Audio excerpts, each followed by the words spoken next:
All right, if you're watching on the reruns, it's gonna take a minute for me to get the other live streams going. So bear with me for a second, and we should be up and running momentarily here. So bear with me as I get my equipment going. Okay, so we're gonna be talking about the obvious. Marjorie Taylor Greene bows out, and if that has any meaning whatsoever to the Republican Party, to the nation in general. I mean, Marjorie Taylor Greene is just a congresswoman in Georgia, but she was, or it still is the most well-known MAGA-oriented politician out of all of them. So we're going to talk about that.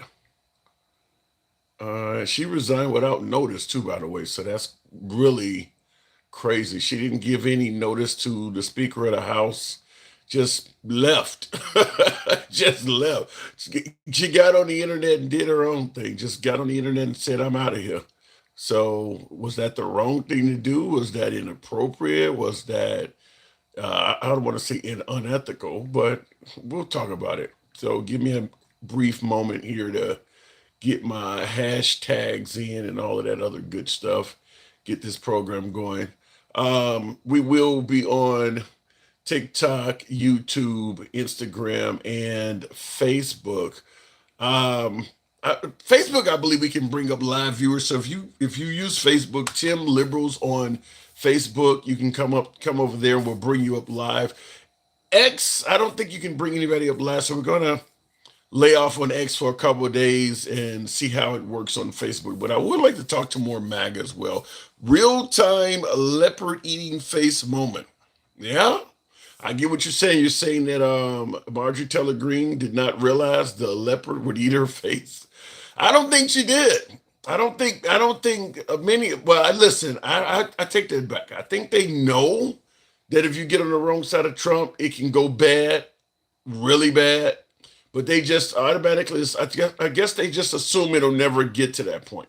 So that's where I think it is because after seeing what happened to Liz Cheney and many others, I think it's pretty obvious that if you get on the wrong side of Trump, he's going to attack you. I don't think it should take any. You don't need to be a rocket scientist now to realize that there is no one in the Republican Party that Trump is above attacking or that he will not throw under the bus if he doesn't think the conditions are right. And I'm going to say if the conditions are right because normally we talk about listen, the man has a right to defend himself. If you say something about him, he hits back 10 times hard and all of that kind of stuff. Marjorie Taylor Greene did not attack Trump. She did not attack Trump at all. She just stated she didn't think he was following his campaign promise of being America first. And that was enough. But Marjorie Taylor Greene, every interview she did, she made it clear she supported Trump, still supports Trump, worked hard to get him elected. So she was not attacking him whatsoever. She did not like two things up there's at least two things I'm certain that she said she didn't like. Obviously she didn't favor what was going on with the delayed release of the Epstein files. And then again, there's a whole lot of members of this country that are not aware of that. And I just reversed the camera here, but there's a whole lot of people that are not aware of that. So but in addition in addition to that, um in addition to the Epstein files, she also felt that he was not following through on his promise to be about America first. He's in all of these other countries. He's been to Japan, he's been to China, he's been to South Korea. I mean, he's bailing out Argentina. He's been to Israel. You know, he's working with the Ukrainians and Russians in that war. I mean, there's a lot of things he's doing that does not qualify, at least in the eyes of Marjorie Taylor Greene, as being America first. So she was not a fan of that either. So the two things are she didn't like the way he was handling the Epstein stuff, and he was not being America first. And she stated that. And you know how it is with President Trump. He doesn't favor any sort of criticism. So he went after Marjorie Taylor Greene. Now we made it clear on this program um, The moment she started talking about she would be willing to read the list of names from the Epstein files on the congressional floor and protect the victims, the moment she started talking that way, we made it clear on this program that it's not going to be long before Trump refers to her as a rhino. We talked about that. Like, how long is it going to be before Trump calls her a rhino? That was about a week, maybe 2 weeks ago. But in my opinion, once she went on The View, once she went on CNN, once the liberals started saying, look, this woman is actually making sense and we like her, the writing was on the wall. I mean, you go on a liberal oriented program and you're going to have problems out of MAGA. There's no doubt about that. You can't go on liberal programs and criticize the right in any way, fashion, or form without having some problems out of MAGA. And she was doing it over and over. In fact, her CNN visit lasted quite a while. That CNN interview is about 20 minutes. You can watch it on YouTube. And of course, I think she did 2 segments on The View. You know, they have it in, I think out of the hour on The View, it's about 4 or 5 segments long. And she did at least 2 segments. So after the commercial break, she was back for a whole other segment. And of course, in both cases, she had negative things to say about how the Trump administration was running the country. And like I said, it's only a matter of time if you're criticizing Trump before Trump starts attacking you. And that ended up leading to the beginning of the end for Marjorie Taylor Greene. Now, um, she did say she was receiving death threats. Is that believable?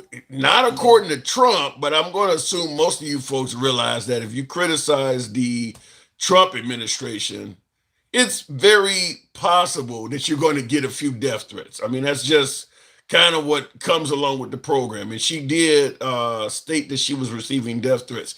President Trump responded by essentially saying, I don't give a damn. You know, he said something to the notion of nobody really cares about her anyway. But I'm sure you've heard her give her statement on it. But I do want you to hear President Trump's initial counter. Follow the developments as Representative Marjorie Taylor Greene has decided to retire and resign, I should say, from Congress in January. I want to put this up on your screen. This is the reaction that we have from President Trump. He put this out on his. Now, this is a long post. This man, this has got to be about 3 paragraphs. There's no spacing in it. Fortunately, unlike a lot of his older tweets, there is grammar in it. So there is commas and periods. I don't want to say they're placed correctly, but there are some. And of course, he types in all caps. But this is the lengthy response to Marjorie Taylor Greene. One of them. He's been responding to her resignation constantly, but this is one of the initial responses.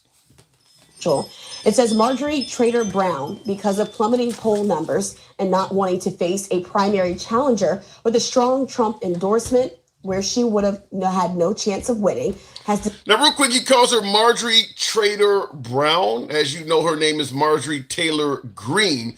Now, traitor is an obvious term. We know why he's calling her a traitor. I guess she betrayed him, and that alone makes her somehow a traitor to the United States or her country. But he calls her Marjorie Trader Brown. Now, he's calling her brown because he's saying, you know, the green representing grass has died and become brown.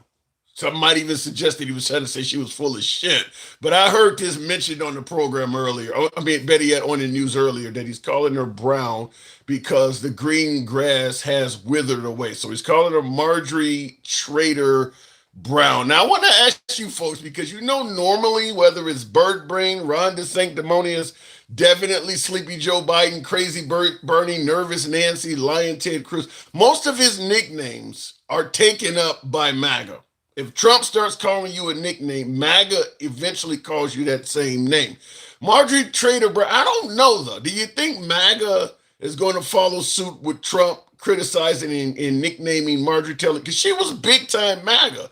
Do you think, yes or no in the comments, do you think that they're going to also start calling Marjorie Taylor Greene the same nicknames like they've done to everybody else? Sloppy, Chris Christie. There's a million of these. But do you think they're going to do it to Marjorie Taylor Greene, considering her former position as one of the most recognizable MAGA there is? Decided to call it quits. her relationship with the worst Republican congressman in decades, Tom Massey of Kentucky, also known as Rand Paul Jr., because he votes against the Republican Party and really good legislation did not help her.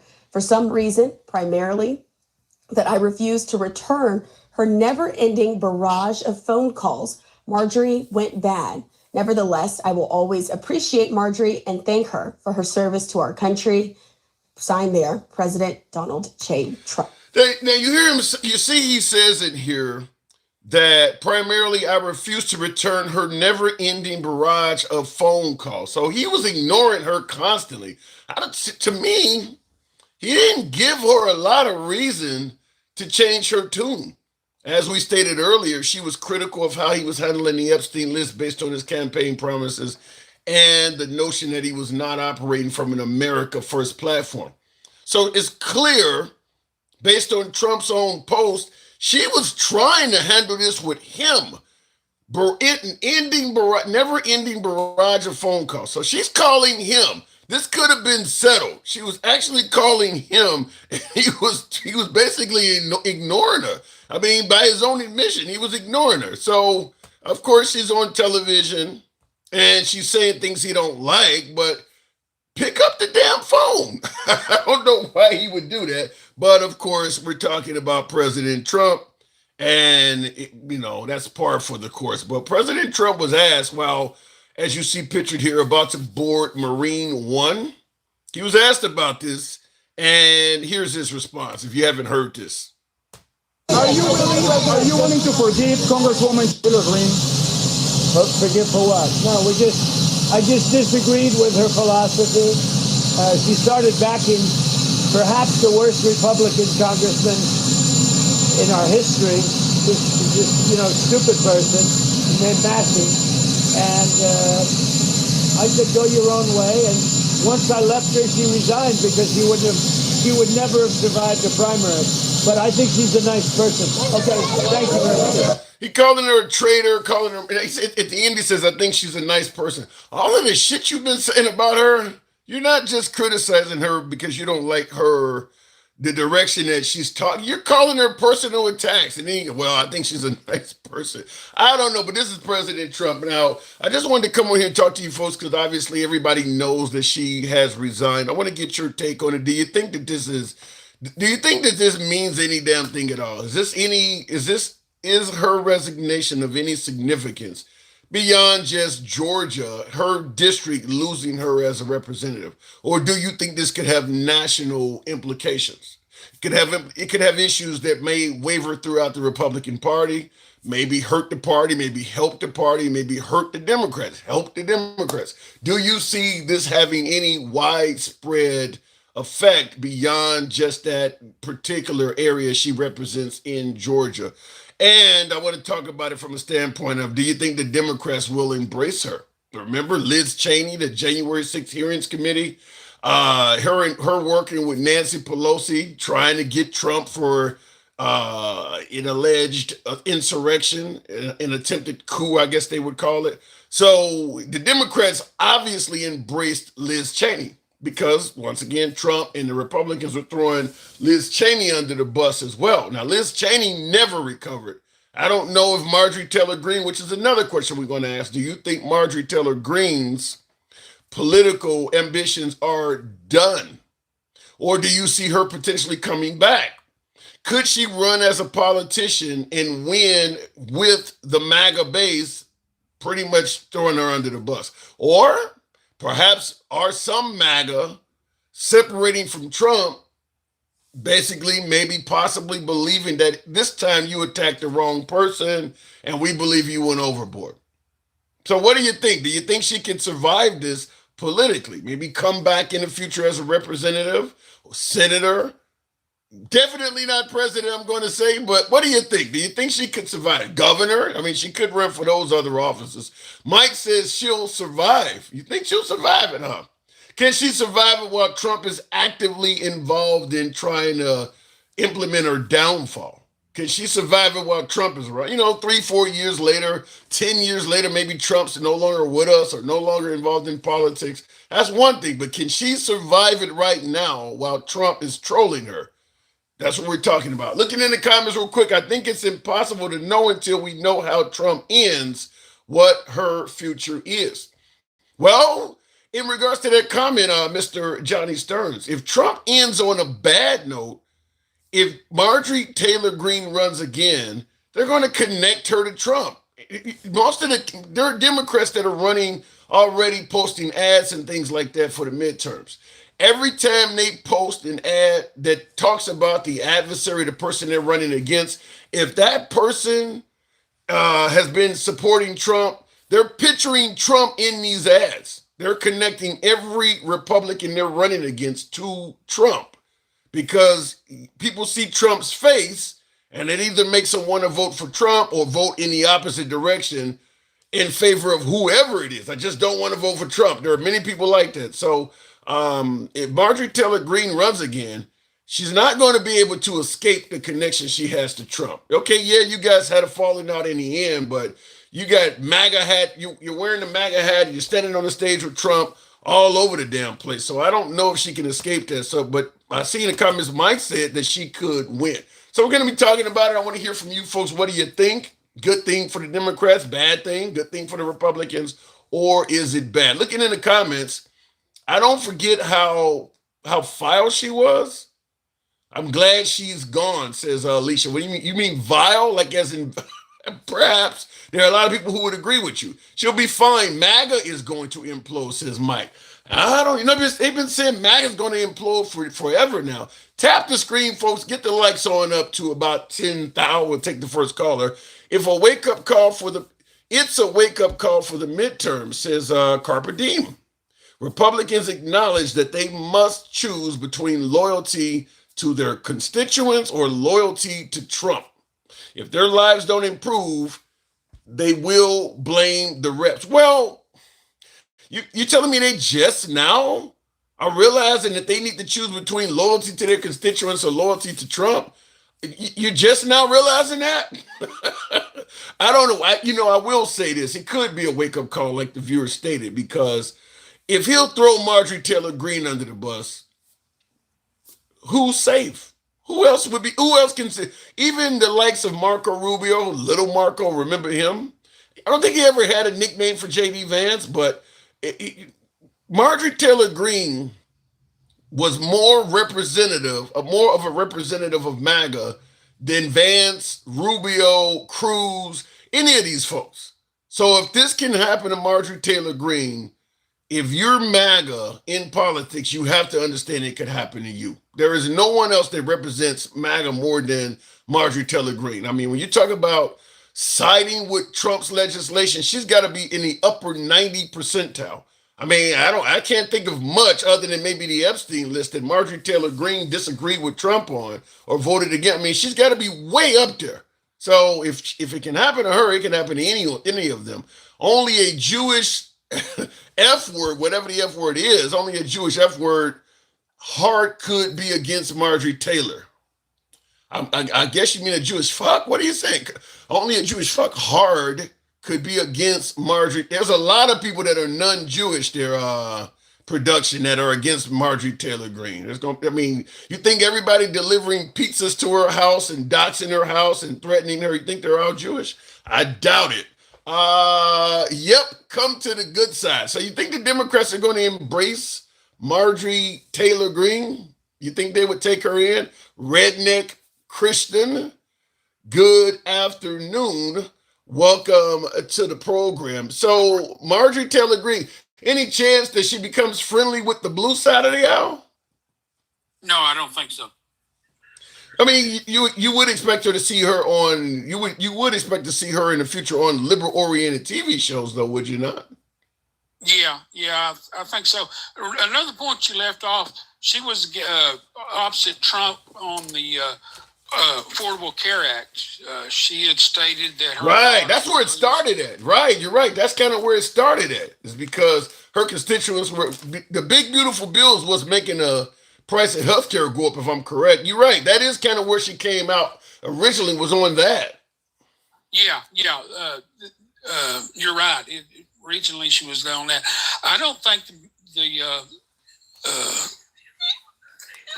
blues will take her in. I mean, she's very vocal. She's still very vocal that about Trump. You know, she still likes him. It was Trump that dumped her, not vice versa. She didn't dump Trump. Trump dumped her. Yeah, but shit, how many times your man got to cheat on you before you realize your man don't like you? I mean, why are you? This guy's calling you Brown. I mean, he's gonna change your whole last name. Like, Yeah, like shit. So you, yeah. I think she's done for in the future, but I don't think she's ever going to come out and say a whole lot of bad stuff about Trump. I think she can wiggle her way back in. so you don't think she's gonna come back into politics at all? No, I don't. So based on what you're saying, then she basically steps down in disgrace. She's not going to criticize Trump. Only Trump has criticized her. She resigned. You know, she's not coming back. Of course, I mean, she essentially comes across as a congresswoman that resigned in disgrace. Yeah, yeah. I think she's done for. Wow. That's my opinion. Everybody has their own opinion, but I don't think that she'll come back. Do you think it? Like one of my viewers stated that it's a wake up call. Do you think this might wake up the rest of the Trump camp to realize if it can happen to her, it can happen to us? Or do you think they'll still remain undyingly loyal? No, you're right. They'll. It's a wake up call. Really? It is. Yeah. I mean, she was big time Trump, Yeah. MAGA, you know, and now he's dumped her. I don't. I think she'll get a lot of airplay here, you know, for a while, but after that, she's gone. So if it's wait, if it's a wake up call to MAGA as you're suggesting, then what type of behavior do you expect to see coming from MAGA oriented senators in Congress maybe going forward? You think they'll be more vocal when they disagree with them? No. Then how do you know it's a wake up call? If they don't do anything different, it's not really a wake up call. Well, yeah, I'm getting mixed up here. Okay. Yeah, they'll definitely. What I was trying to say is they'll definitely stop what they were doing. He didn't like. You're right. It is a wake up call to him. Yeah, if he'll dump her, he'll dump anybody. Yeah. But yeah, it's a wake up call. And I got another point not a point, a little history for you. You always say the buck stops here. That was Harry S. Truman that said that, and he also had a plaque on his desk that said the buck stops here too. Think you'll ever hear that from Trump? No. Biden did it. I do believe something happened, and Biden got on television and said, he took blame for it. I mean, now, you don't normally hear Trump say, Trump normally has somebody to blame for every negative thing that goes wrong, and he takes credit for all the things that go right. So I tend to agree with you. Yeah. He ain't going to say it. Like I say, he'll blame somebody, and for anything going bad, he blames somebody.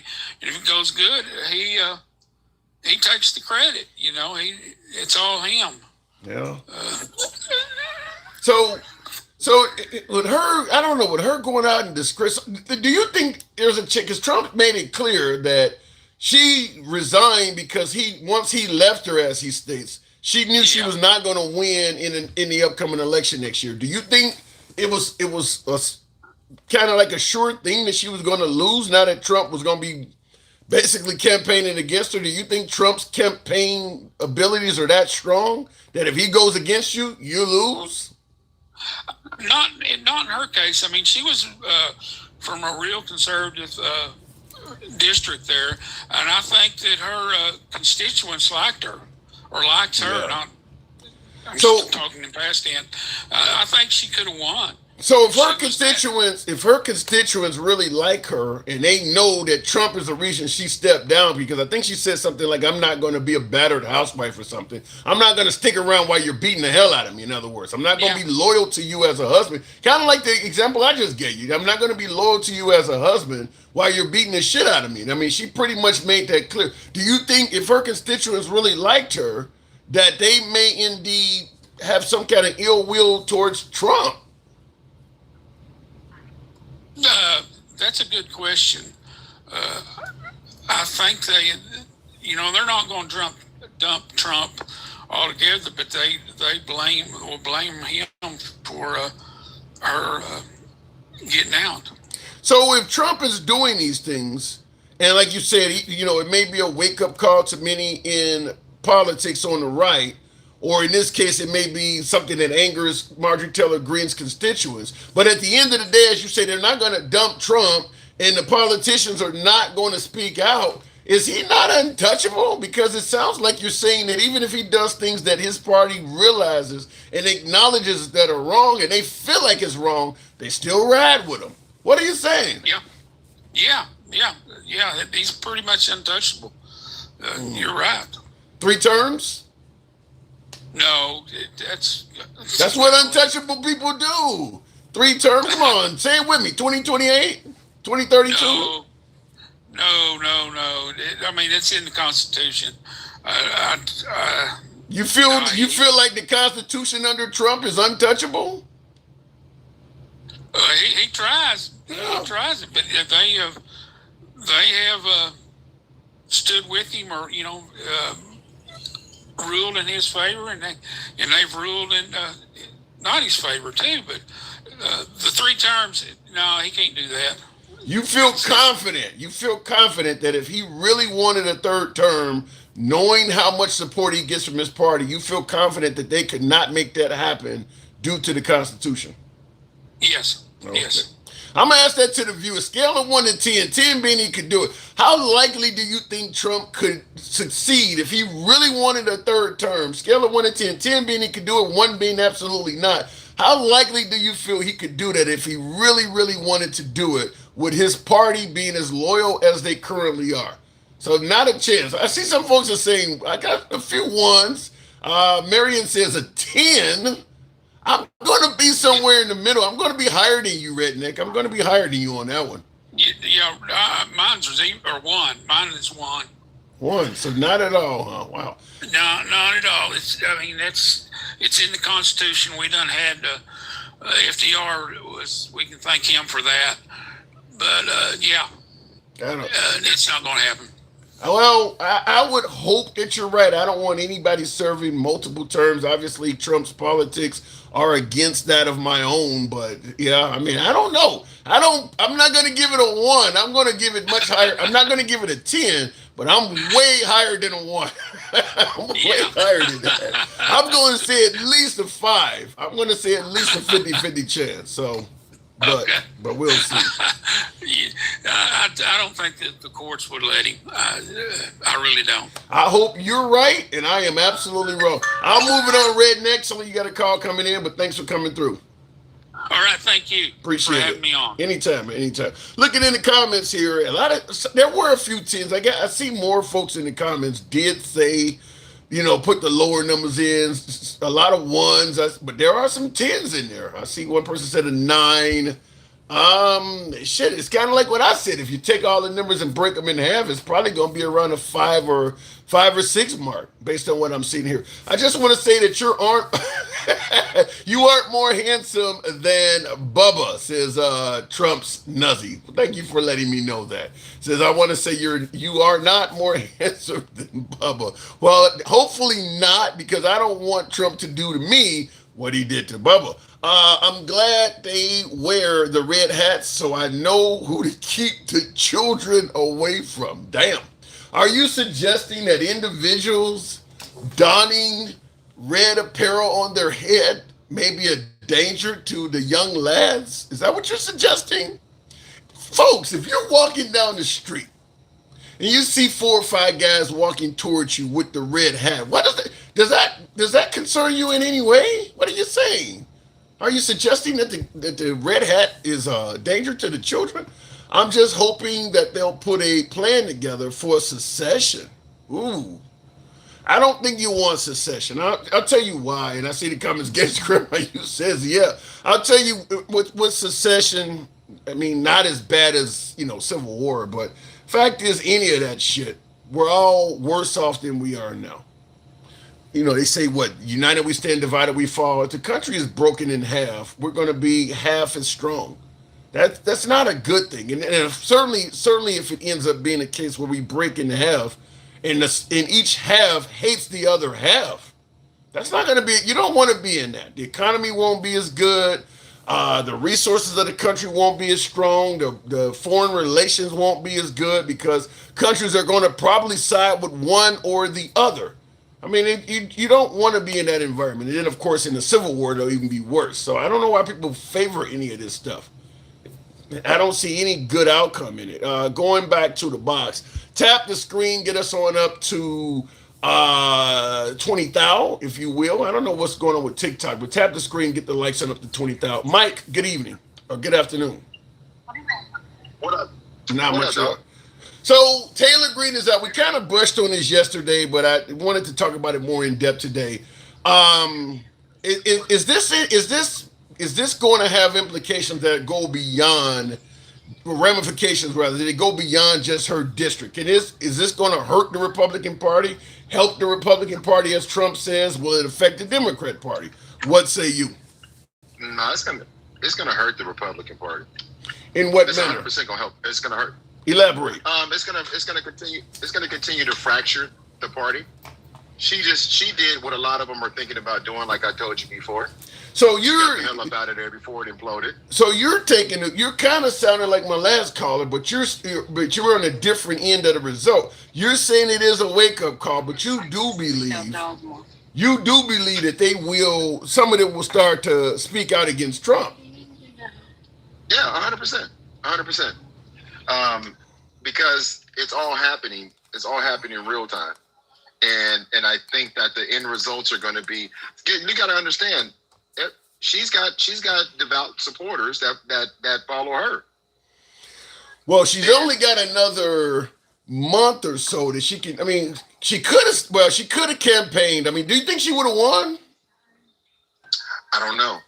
But again, Tim, and this is what I was trying to tell you before. It's not about whether she wins or loses. It's about how does it divide the parties and the results and the margins and the numbers. Well, but that's what I'm talking about. If she had a won, considering right now the margin that the Republicans have in Congress is not that big, that's you're losing a seat. If she had a won and she's going against Trump, that hurts.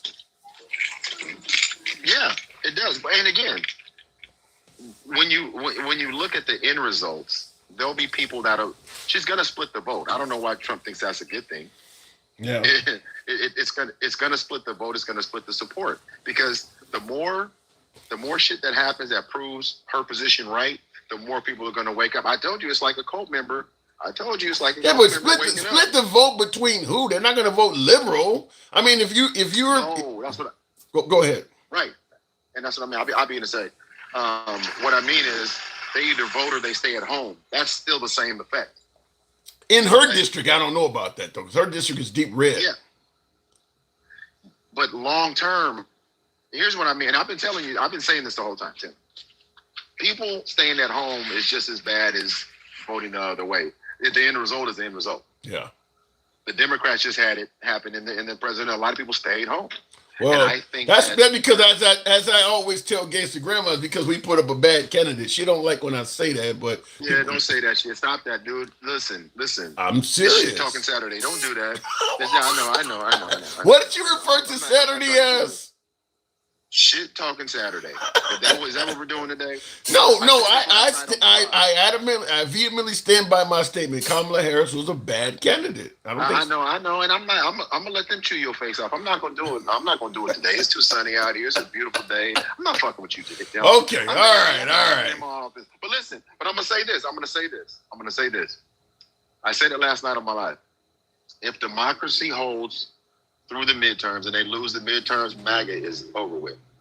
That shit is over with. I'm talking about with their control will not be a stronghold as it was. She won't be the last one before midterms. You watch what I tell you. Wow. Let me ask it to you this way, though.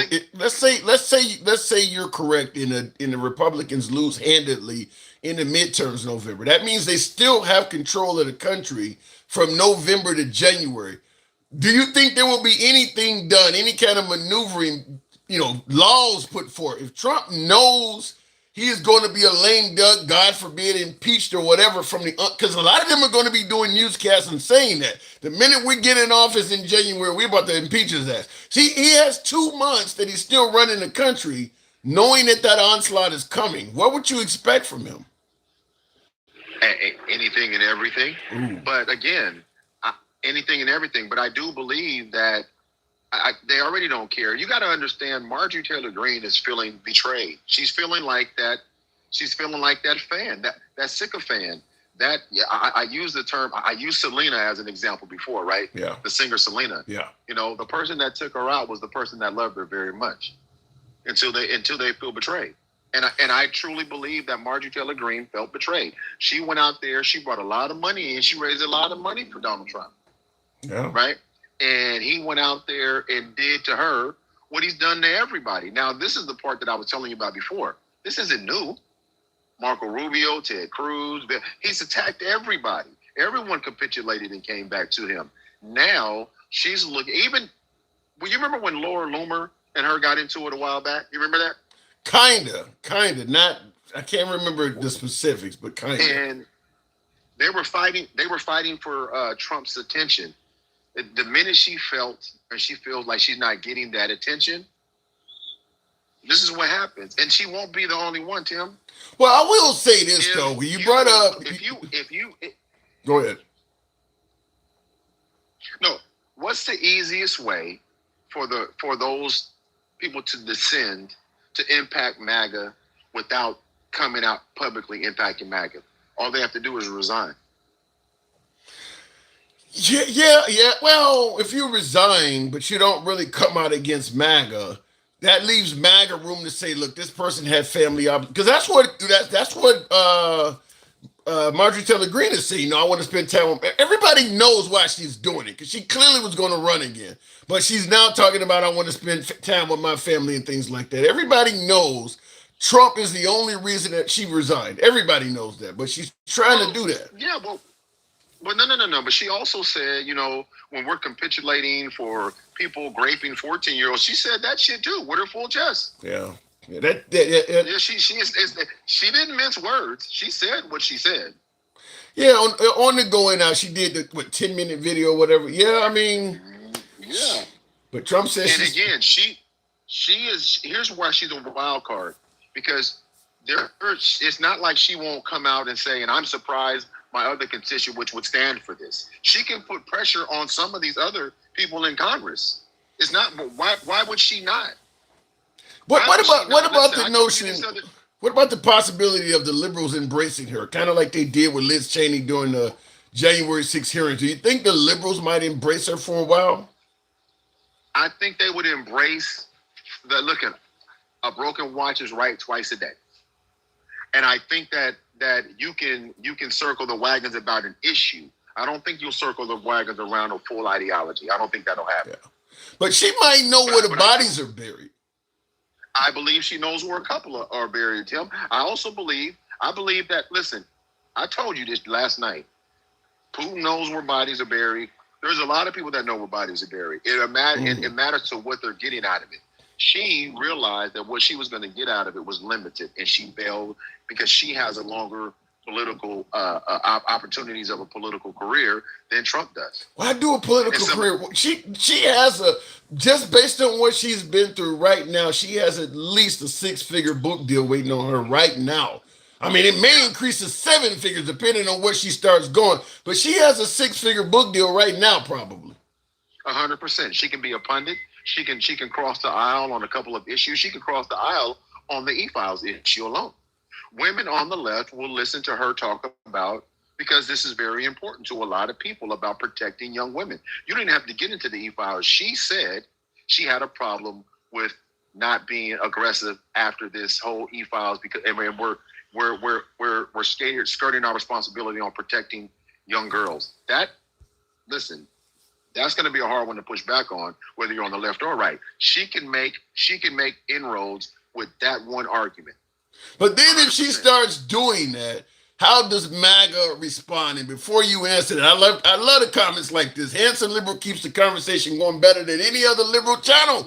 tactful discourse. I like that, Kev. Thank you. So if she continues this, because Trump is saying, look, she's a good person and all of this other shit, will he come back and take bigger swings at her? Well, dude, listen. If the sun rises the next day, sure. I mean, that easy. If the sun rises the next day, he just called her a lunatic and a wacko the day before. He said she's a good person. So true. If the sun rises, yes. And if the sun sets, he could be talking the other way. That's not new, Tim. You're only as good for Trump as the moment that you're in. Yeah, because he said, because he was in the White House shaking hands with Mom Donnie, a day after calling him a communist. And what did he do? Exactly. That's what I'm saying, Tim. You're only as good as the news cycle and the hours in front of you versus the hours behind you. So what is he? Is he bipolar? I mean, how does one He's man? Sundowning.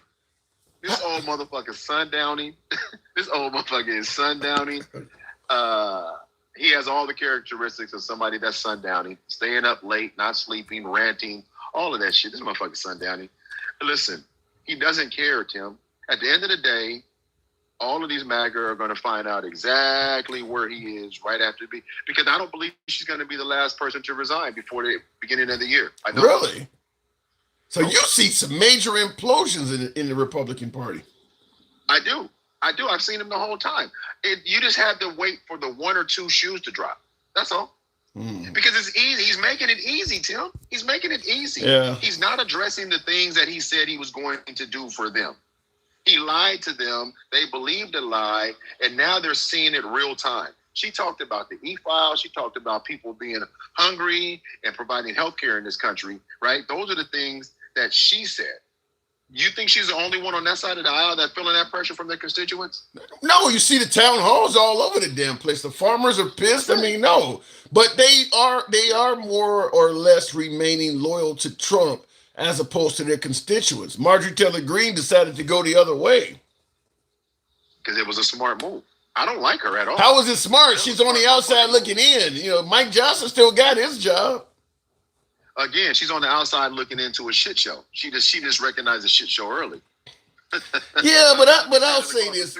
I don't disagree with that, but Marjorie Taylor Greene, just like the other folks that are on the right, even if it was a shit show, as you're saying, most of them were still probably going to get reelected by their constituents. Some of these people are in deep red areas. Their areas are not going to go liberal. But again, Tim, you're saying liberal versus staying at home. That's a big fucking difference, Tim. Yeah, but there are some areas that are so red or are so blue that even if some of the people stay home, the person like AOC, her district is very blue. Even if some of the Democrats stay home, she's still gonna win. I mean, there's not enough of them to go red. I mean, they would almost all have to stay home for her district to go red. Yeah, but you don't have to. You don't have to swing blue. You just have to. You can be a rhino. You can be a moderate Republican. Yeah. You don't have to be blue to make this shit change. All you need is a Republican in that seat that's going, I'm not on this MAGA shit. Yeah, I don't. That's all. You don't need to be blue. Well, And I think that's the danger. Go ahead. I think that's the danger for MAGA. I believe that's the danger for MAGA. I believe that she can bring Republicans back to where they were. Not her, but because I still think that she's MAGA. I still think that ideology resides with her. But she's disgruntled. And I think she can send a message. And I believe that her messaging, because I believe people feel like she feels. And we'll see in the coming weeks, but I think there's more people that voted for Trump that feels like she feels than people realize. Yeah, I believe that. I do. I believe, but I think many of them people still believe that the Democrats are going to destroy the fucking country and they're not going to go blue. And many of them might still come out and vote as opposed to staying home, which is what you're suggesting. But here, listen to these. This is two interesting comments I want to give you to run with. John says Marjorie Taylor Greene wants to be a Democrat. I'll let you tackle that one. And also, Melissa points out that she states that Marjorie Taylor Greene has $25 million. I think she might be on the insider trading list. What are your response to those? I don't think she wants to be a Democrat. I don't think so. And I don't know how much money she has. But like I said, all she needs to do is be a disruptor, Tim. That's my whole point. She doesn't need to capitulate to the Democrats. She just needs to just move to just being right instead of far right. That's all she needs to do. Well, she's That's gone all she now. I needs to do. mean, do you think she'll do anything? She'll go out in any turbulent manner? She still has almost 2 months left. And she could go scorched earth. Any chance she'll do that? There's a possibility.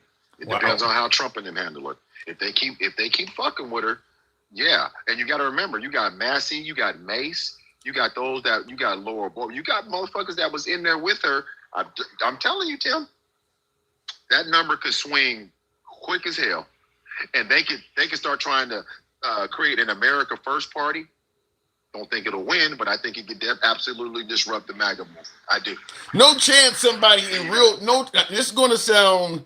This is not going to sound good, but I'm just going to say it because it is something that has to be discussed. Is there any chance that if she does start leaning toward the scorched earth direction, somebody might try to kirk her?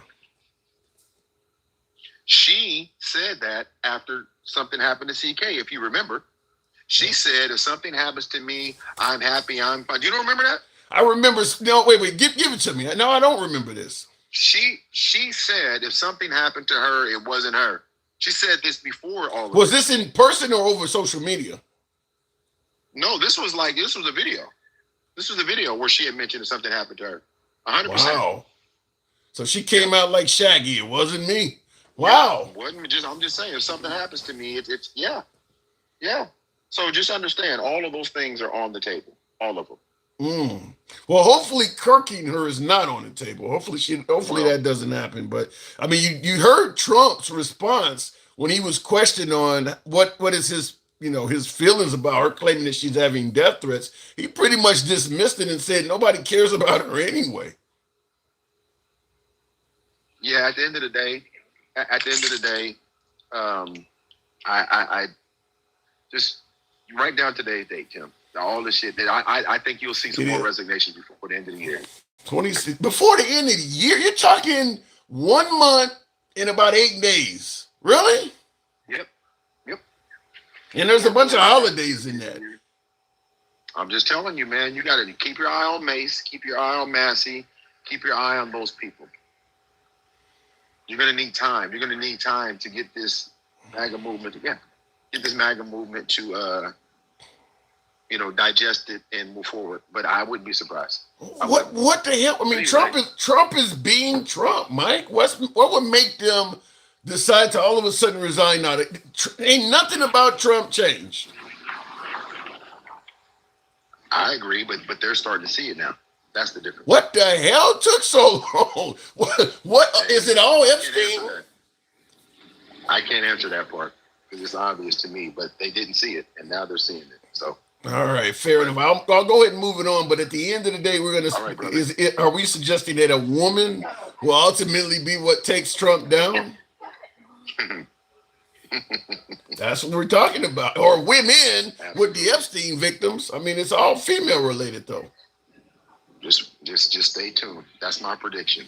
All right, we're gonna be talking. So you giving it a month and 8 days, Mike. You have a good Saturday. Come on back. Talk to you next time. All right, Tim. All right, appreciate it. Tap the screen, folks. Get us on up to 30 foul. Let your thumbs not be lazy. We'll take the next caller. Look it in the comments. And real quick, what Melissa said earlier about Marjorie Taylor Greene has 25 million. I think she might be on the insider trading list.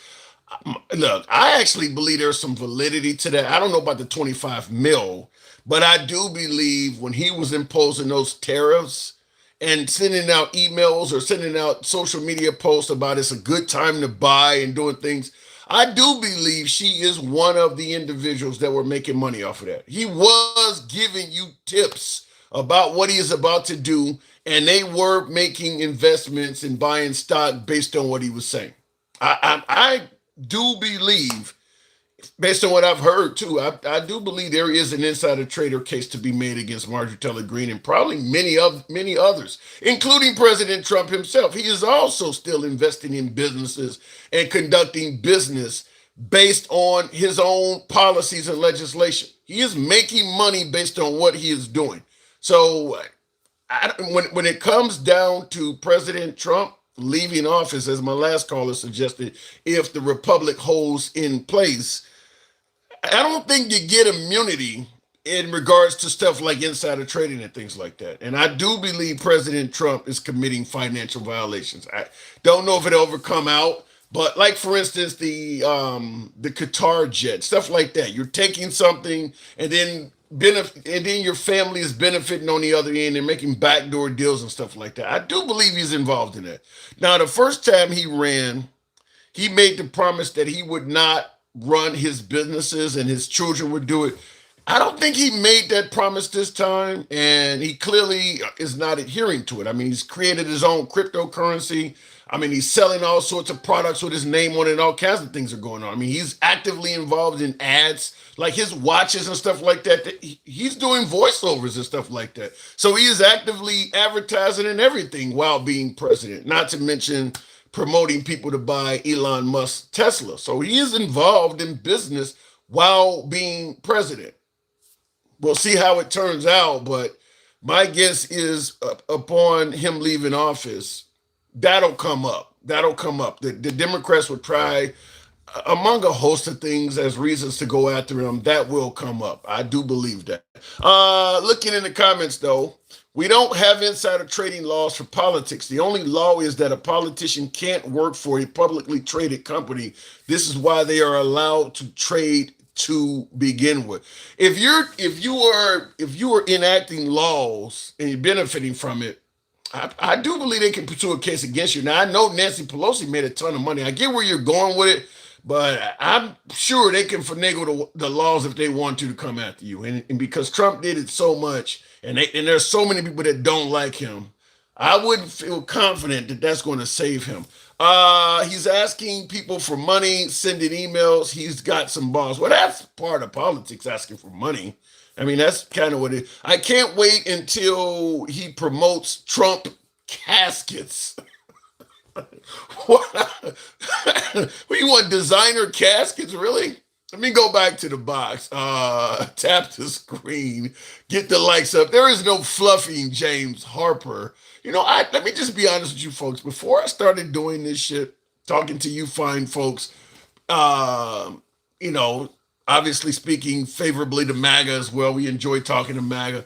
But with my Democrats, with my liberals and progressives, before I started doing this, I had never heard of the term fluffing and had no clue what the definition of fluffing was. Now I'm hearing this shit every goddamn day. I didn't know what that meant. So if there's one thing I can take away from this program that I will never forget, it is the term fluffing and its definition. But there is none of that here, despite what many people often say. There is no fluffing on this program. Get us up to 30. Gangsta Grandma says, then stop doing it. We do not fluff, gangsta.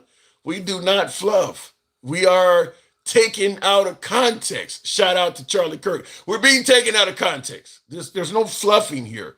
You need to hear the full statement, goddammit. Stop taking us out of context. Real quick in the comments, kissed by a rose. Trump's America is only for himself, his family, his millionaires and billionaires, and not for MAGA. I'll push back when I hear something worthy of pushing back on. I can't disagree with that. Right now, it is hard to point out how Trump's actions as president are benefiting MAGA. Now, I will say this, MAGA is happy because Trump is doing things that they believe needed to be done, like getting rid of immigrants and getting all this LGBTQ stuff under control. But when I say things he's doing to benefit MAGA, I mean reducing the price of groceries, reducing the price of healthcare, putting jobs in your neighborhood, increasing salaries, which is something that MAGA needs just as much as everybody else. I don't see where any of that is happening. I think the biggest takeaway that MAGA favors is he is going after the people and groups that MAGA believes needed to be went after. Fine. But in terms of benefiting their own lives, their bank accounts and things like that, I don't see it. I just don't see it. And maybe I'm wrong. Somebody will let me know, but I don't see that at all. Interesting fact: George Floyd and Charlie Kirk share the same birthday, October 14th. I don't believe. Is that true? I thought I remember looking that up and finding out that is not true. I don't think that Kirk and George Floyd have the same birthday. Let me know. Looking in the comments, if in the big beautiful bill ain't going to do that, it still is half the money away from programs that people need and give it to the rich. Yeah. Yep. Yeah, the big beautiful bill in terms of actually benefiting American citizens. I think what Trump has going for him, and I'll take the next caller at 30,000, tap the screen. If you enjoy this type of dialogue from outside of the hour, follow us. If you're watching on TikTok, Instagram, or Facebook, we're live on all of those programs right now. And if you're watching on YouTube, give your boy a sub. We're here most weekdays and oftentimes weekends like now. But yeah, I think that MAGA's enjoying Trump making liberals cry. And that's where most of Trump's currency and value to MAGA is coming from. Is he's making the other side cry. He's making them pay. He's taking revenge. He is our commander in chief of retribution. That's where the love of Trump is coming from. It's not coming from he's made it easier to run my farm. You know, he's making it cheaper to buy groceries. It's not coming from things that is benefiting them directly. It's just the love of seeing the adversary go down, and he's doing that. He's made a lot of liberals cry. He's doing that. Liberals, you say liberals aren't crying though, says 12 McAdams. Every time you see a mom getting shoved in the car by ICE, that is viewed as a liberal crime. Anytime you see the people protesting ICE in the streets and they can't do shit while ICE does whatever they want, people don't want the National Guard in Chicago or in DC, and they're putting them there anyway and saying, fuck you. Those are liberals crying. There are plenty of liberals crying. He's making liberals cry all over the damn place. Plenty of liberals crying. Naming bases back at the Confederates. When the right, particularly at the left, particularly minorities speak out about that, that's liberals crying.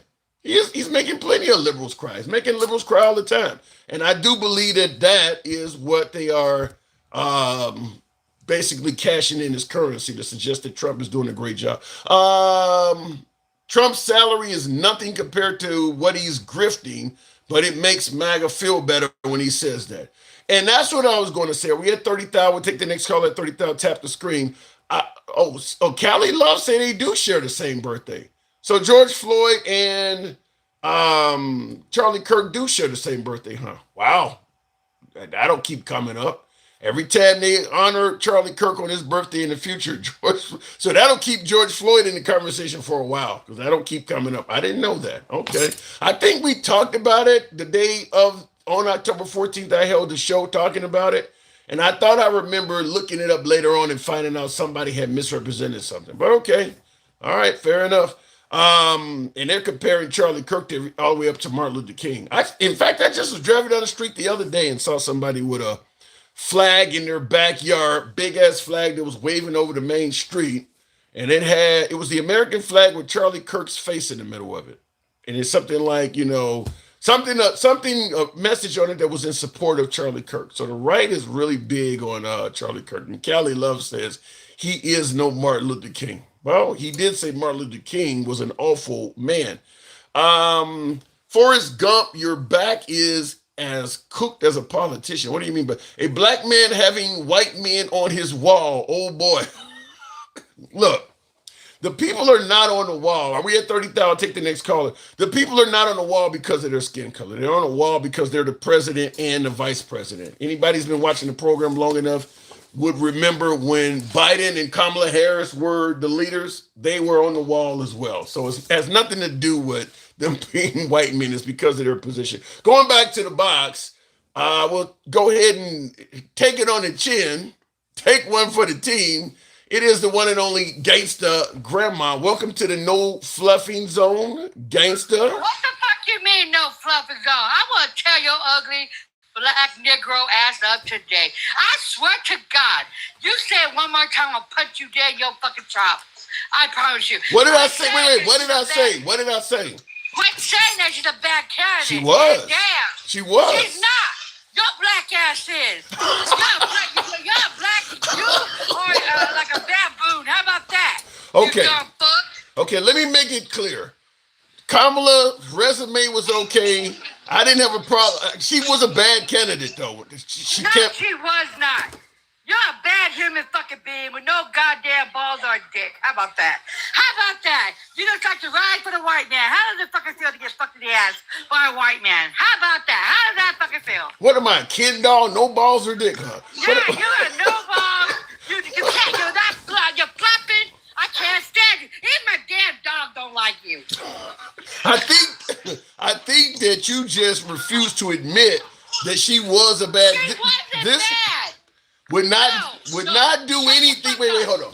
Would not do anything different than Biden when his poll numbers are in the tank. What the hell is that? Okay, let me tell you motherfuckers something. That's how dumb you motherfuckers are. Biden did a lot of fucking good. A lot of fucking good, damn good. He got blamed for fucking everything. Well, this baboon gun fuck is in office. The grocery prices was going down. The gas was okay. The economy was going fucking good. He was doing fucking shit right. Yeah, get your big old eyeballs on, knock them outside your head. The economy. This time. Bluff motherfuckers didn't know that. They was making more money out of under Biden. Bitch, you ain't doing shit now. This You're time. not doing shit now, though. We're losing fucking jobs. We're doing it. The things are going high. Beef is 50% higher. What the fuck are you talking about, Willis? This time last year, the economy was not going good. And somebody Yes, that. it was. Jeremy Taylor says the collar is on the rag. What is that, a 1970s term? What are you suggesting? I'm not on the rag. If I was, he wouldn't be fucking talking. Well, What the fuck, man? I'm so sick of your dumb ass saying that the economy wasn't good under Biden. Yes, it was. For the fucking people that knew what the fucking economy was, it was good. Because I guarantee, I bet them fucking maggots want it now, though. I'm hearing We're in the shithole right now. I don't know, gangsta. I'm hearing right now that groceries are 25% cheaper at Walmart. Well, if you believe the white man, that will go ahead. Believe the fucking white tea devil. Because he doesn't even know what the fuck the shit is. So what? He's so fucking full of it. And Walmart didn't say 25% cheaper. They put 25% less in the baskets, and then they put their fucking brand shit in it. Who would eat their brand shit? Oh, nasty ass. Well, from what I hear, the generic products or the great value products at Walmart are pretty much the same as that shit. That's some ghetto shit. I don't know. You said that Walmart products they're not high quality? No, they're not. No, I like Green Giant and shit. I like Angus. You know? Now, you mentioned that you don't trust the white man, the white tea devil. Kevin in the comments says this. Now, Kevin in the comments, your comment has obviously brought this out. He says this woman is racist as hell. So okay, let me tell you something. I'm so sick of white people saying, "Oh, fuck the racist." But you're the guys who are the ones that made racist. You guys are the ones that did the shit. You guys started the racist shit. Not me, not nobody else. Us black and brown people, we fighting back. And we're telling you motherfuckers like it is. You guys are fucking morons. You guys are fucking savages. You guys fucking animal. You guys eat people. You guys do everything. You guys great fucking women. You guys are on top of the fucking line and doing all that kind of shit. So shut the fuck up. what do you mean they're eating people? Who the hell's eating They ate people? us, did they not? They sick dogs on us, did they not? Well, sicking a dog on you is not exactly cannibalism. They ate us too, did they not? In slavery? Their ancestors? Shit. If they would, they'll do it again. You're telling me that even during the era of slavery, cannibalism was common? They ate us. It's in books. It's in books. Thank you. But who wrote the book? I know my fucking history. I know my damn history. Don't ever question me with your white man looking ass. Don't question me. You need to go drink your lot of fucking bleacher. Quit fucking knocking black women down. That's all you fucking do is knock a black woman fucking down. I do not. What the hell are you talking about? Yes, you fucking do. I bet you'll go to a white man's fucking Thanksgiving. I was going to invite you next year to Thanksgiving and Christmas. I'm there. If you got the food properly seasoned, because they say you white. I'm black. I got my shit. No, they say you I use ham hocks and every damn thing else. What the fuck? I don't shit. I'm not burnt mayonnaise. I was told you were a Caucasian. Well, I wish somebody would tell me I'm Caucasian to my face.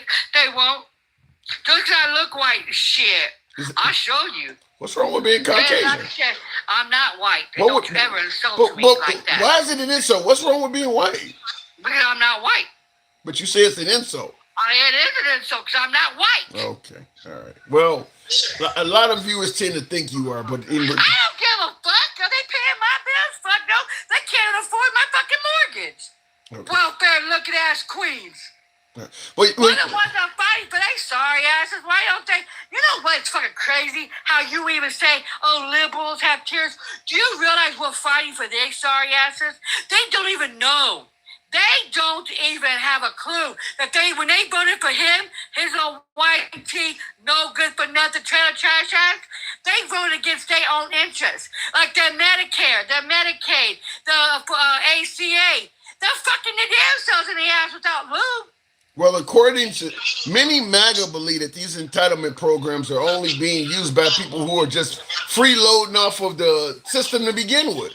Oh, yeah. Well, go ask the people in the red states. Are they freeloading? Because a lot of ACA people, the ones that need the Obamacare shit, are in red states. Well, a lot of folks tend to believe it's just a lot of black welfare queens getting all the money. Well, I wish us black welfare queens could get the shit. They made it for the white man, did they not? Back in the damn day before we could even vote and had our fucking rights. They made it for their sorry asses because they white man was leaving them with all they badass, rapist ass kids and murderers. I don't know, because during the time the government was shut down, almost every time you seen somebody on TV complaining about how hard their life is going to be when they don't receive SNAP, it was a black person. Well, that's not what I saw. I saw a lot of white women saying that they're going to go rob, Walmart. I seen that. Really? That was funny as hell. Yeah, I seen a lot of white women doing that. I didn't see. See, unfortunately, you knock black women down, so that's probably what popped up. Think you're going to use that against us, because your fucking interbred looking, baboon looking ass all be going, hey, I like my snail bunnies. I like my snail bunnies. But then knocking fucking black women down, you fucking dumb fuck. Okay, first of all, why are you criticizing snow bunnies? What's wrong with a snow bunny? Snow bunny, the animal's cute. The woman's not. The coochies look like roast fucking beef on crack.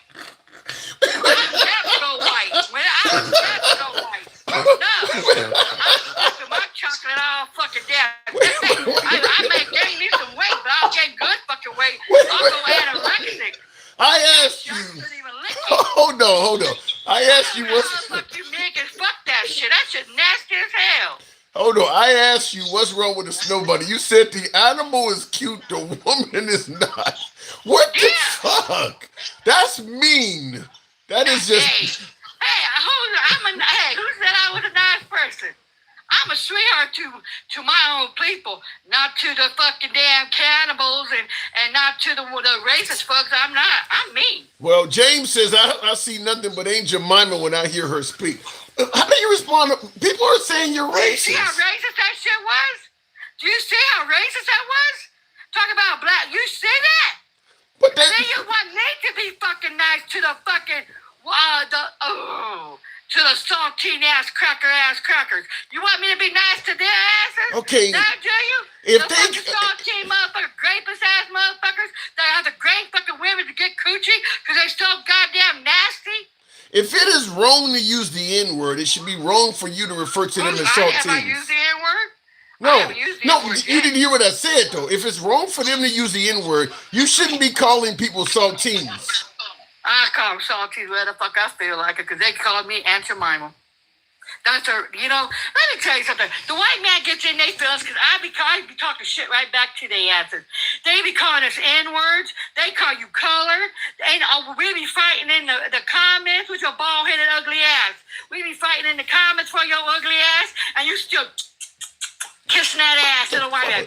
Should I grow up? You be doing it. Oh, I love my beloved maggots.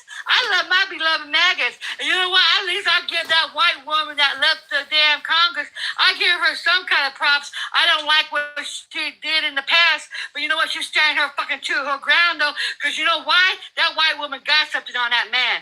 They seen those damn files. They seen them. One of the congressmen in New Mexico, a woman, she read them. She read some of it, and they said it made her sick. And you know who? Not Biden, but Biden. Whoever is one of his top people. It begins with a B. He begins with a B.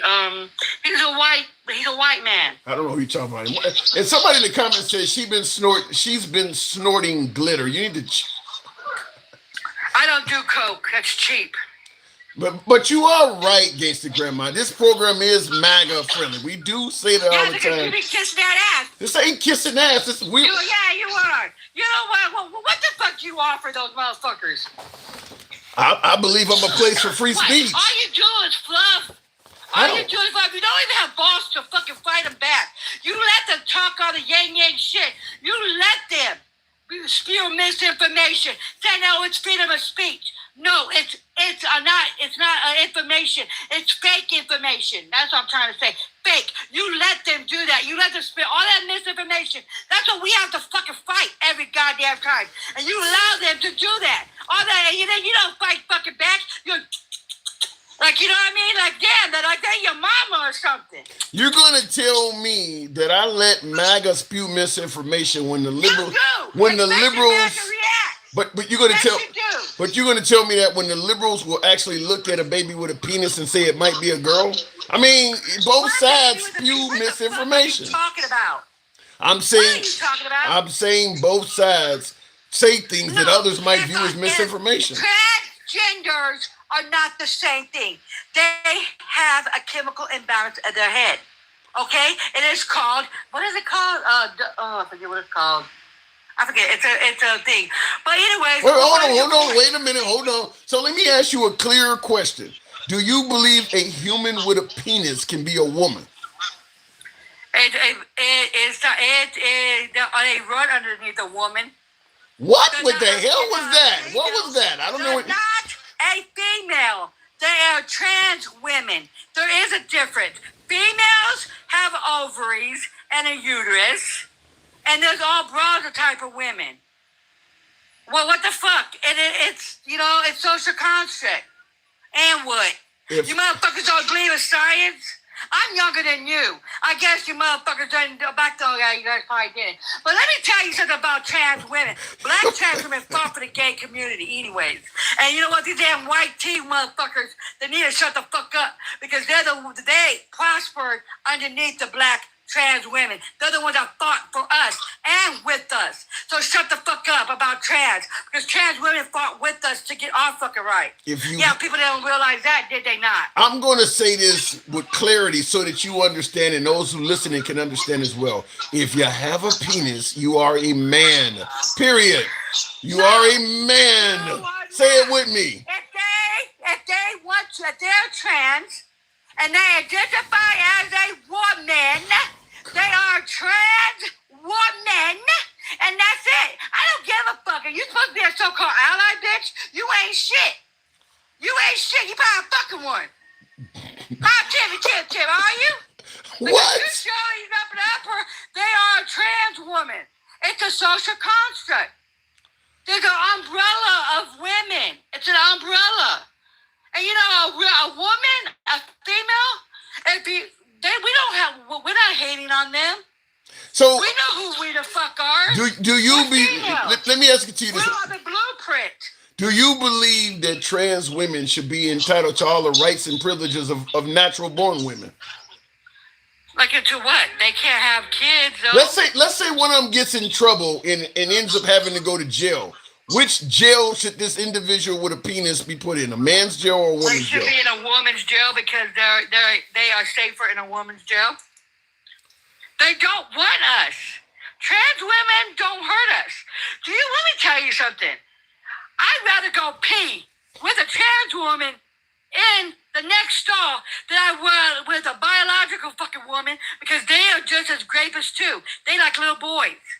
You know what I mean? You don't hear trans women or trans men going after us. You only hear who? Cis men and bio women. No, I feel more comfortable with a trans woman in the bathroom than I do a cis man. And they just walk up in there and do whatever the fuck they want to do. And that's the truth. I have no hate for trans people. I don't have They're hate. less than, you know what, Tim? They're less than 1% of everything. They are.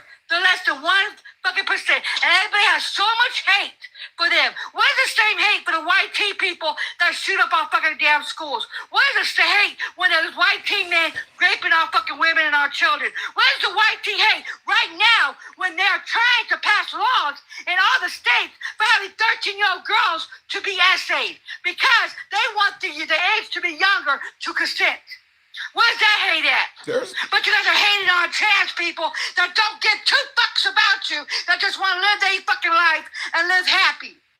I don't think. Where's that hate at? I don't believe that trying to properly identify genders is construed as hate. If I say it is hate. It is hate. No, they hate. They hate on people. They hate on people they don't even fucking know. They're so-called Christians and the Christian nationalists. You know what? All the fucking. That's why I give them so much fucking hate. They use God as a fucking weapon, and they're not even supposed to. You know what? That's why, there's Christianity way before fucking slavery. But the white tea man ruined that and used it against the slaves and stuff. All that shit isn't even supposed to have been. But no, you have white tea people that you be kissing ass to, getting up here, spewing all the fucking hate, and you don't even fucking punch back because you're so goddamn ignorant towards the trans community. And then you fucking turn around with your ugly black ass and say, I'm an ally. I am an ally. I am an ally. Because then why the fuck are you questioning who the fucking woman is? When a woman is social construct. Oh, I forgot. What the hell is a social construct? Well, go Google it. It's fucking free, man. God damn it. If you don't know what a social construct. Did you even graduate? This shit was not around when I graduated. Yes, it was. Oh my fucking God. When I like what? I'm 45. How old are you? I'm older than that. When I graduated from high school, there was no way in hell you would have been in biology class saying that somebody with a penis could be a woman. Not in my day, it wasn't. Trans women back in the damn day. There's always been trans women and trans men. You know what's fucking crazy? Is that you guys are so complaining about trans people. You wouldn't want a trans man walking up in the bathroom. You would not want that. I didn't say they harmful. I'm just simply saying. Harmful. I didn't say they was. Fucking dumb as fuck. And you're gonna say you're an ally. You're not no fucking ally. It's a question what a woman. We know what women are.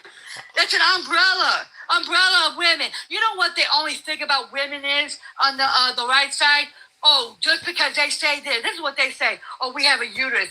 You know what woman is? There's more broader spectrum of women. What about the chromosome? What about just going by the X and Y chromosome to determine it? We're not going by that, though. It's social construct. What the hell is that? Why don't you Google? Google is free, sweetheart. I'm under the impression that if, let's say, for instance, something happened to you and you perished. Hang on a second. Let's say something happened to you and you perished and all was left behind was your DNA. Your DNA is going to tell whether you're a woman or a man. There's no social construct. They're male or they're female. They know that they're biologically they are a male. They know this. What is it up with you motherfuckers? They know that they are a male. But they are a trans woman. They identify as a woman. Leave their asses the fuck alone. They're not trying to hurt nobody. They're not out here trying to grape anybody. It's the motherfuckers that you kiss ass to are grapey motherfuckers. That's who are, and then you guys are bullies. They are fucking bullying the trans people. You know, people was in our service fighting wars and shit for us. And they had to leave. For what? Listen, I'm not totally disagreeing with any of that. I'm just simply saying I don't see anything wrong with identifying somebody that has male genitalia as a male. They are a male, but they identify as a woman. Let them fucking be. The less than 1% I don't say y'all sorry ass bitching about fucking gay men dressing up as having fucking makeup and shit on and being femboys. Why aren't you guys bitching about that? No, you're not, right? And they're sissies. I'm serious. I've seen sissies, little femme ass boys. Why don't you guys go after them? But you guys don't. You guys always go after the most vulnerable, the trans community, when they don't do shit to nobody. How about They this? want to live their fucking life. How about it like this? How about this? If you want to be trans, you can identify as whatever you want to be, but you don't get the right to make somebody else identify you as that. How about that? You have respect. I want to identify you as a I don't fucking even dog. know How the about person. that? Why do I gotta respect? Can I identify you as a black ass dog? Bow wow, huh? You be my bitch at the end of the night. I'll do that. I'll put a collar on your ugly ass, and you'll be identified as a fucking dog. Leave fucking people alone. And you know what? And you know what the fucking craziest shit is? They bitch when somebody says, I'm a she, her. Those are pronouns. Oh my God, I don't want to use pronouns. Didn't you motherfuckers go to first grade? Don't you guys know what pronouns are? When I went to first grade, they didn't teach me to look at a dog and say it was a cat. Oh my God. You know what, Tim? You are undercover fucking maggot. You are a fucking true goddamn maggot. You are a fucking maggot. You are homophobic, transphobic fucking maggot. Because you know what? You ain't no fucking ally, Tim. You're not no ally. Because you know what? You wouldn't be doing this shit. You're not no ally. Okay. You're not. You would know what social construct is. You would know why they identify as. Then it's not a fucking damn mental health. They live in their own fucking life. You know what? You know why people hate them so goddamn much? You know why motherfuckers like you and everybody else, I don't even know if you hate them. I don't even give a fuck if you do or not. But you know why the people hate them so much? Because they live in a fucking truth. They get out there. They put their makeup on. They put the high heels on. Or they look like they dress up like a man. They look like a man. They're out there. They got their T-shirts in their asses and everything else. And they're happy. I don't have any. Listen, I don't have any. I don't have any problem with that. White people, they're not happy because you know why? Because they're fucking them. They are fucking the trans women. They are fucking them. I got evidence. I bring receipts. They are fucking them. Why do you think Grindr always goes down when all hell breaks fucking loose on the GOP side? Because you know what? They can't be undercover. They are in DL because they can't live their fucking truth. They can't go home to their bitches and say, you know what? I like dick in the ass. How about this? I do gotta move it on, but let me ask you this last question. How about if somebody says, listen, you can identify with whatever you want as long as you don't try to force me to call you that. Is that fair? No, it's not fair. If she looks like a fucking woman, call her a fucking woman, or a she. If he looks like a fucking man, call him a he. It's called fucking respect. Or as I come out and I start swinging on the maggot. Let me just say, gangster. I'm calling everything but they fucking damn mama. Gangster grandma, what I'm trying to tell you is this: if I know you have a penis, I don't care what clothes you put on. You don't look like a woman. You don't know that though. There's a lot of trans women that don't have the dang-a-langs. They flip them inside out and got coochies. You don't know that. Are you in their pants? Are you in their pants? I would hope not. Are you? Are you in the teen man's pants? Are you in there? Because I know a lot of teen men got some dang-a-langs. And they use strap-ons too. I gotta go. We'll leave it at that. That's real men to shame. I ain't gonna lie. Gangster. They shit gonna go collapse after 10 seconds. You know what I'm saying? I gotta go. I'm being fucking real. I gotta go. Thank you. Always a pleasure.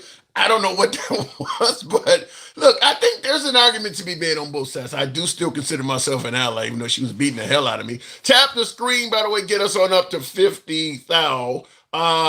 Edge, I think it says Edge 7131 says it's contradictory. I can't say here's my boyfriend, but I'm straight.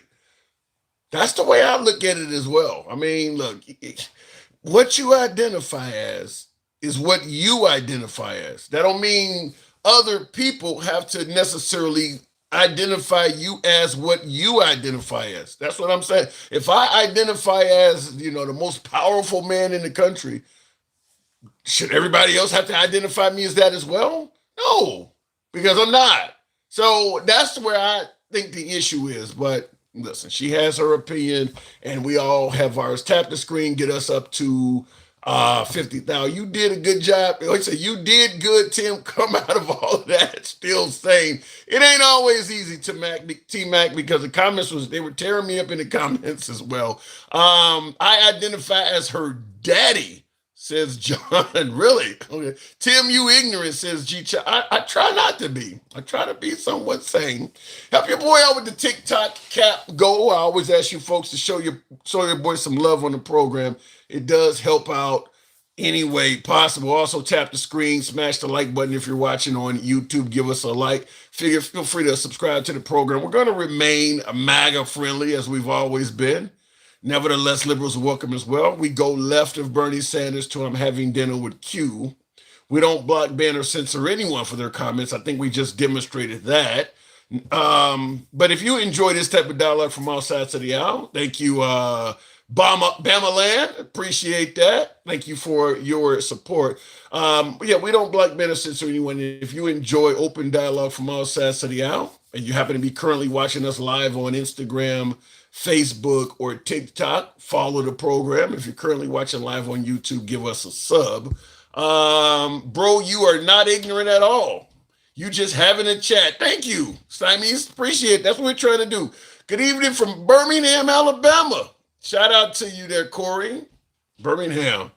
Interesting history in that town. She identified him as her whooping boy every day. She comes in hard like that. She was hungry for Cocoa Puffs. Okay, go cuckoo for Cocoa Puffs. Let me go back to the box. Stick, the ruler. So what you say about Trump when dressed in drag? If Trump is dressed in drag, when is that? Stick, good evening. Stick, are you there? Hey, how you doing, Sam? What's going on? I've got you're way behind. Your microphone or something is like way off. Oh, my bad. There we go. Can you hear me now? Loud and clear. So we were talking about Marjorie Taylor Greene before we got slightly sidetracked, but I'm sure you are aware she's resigned.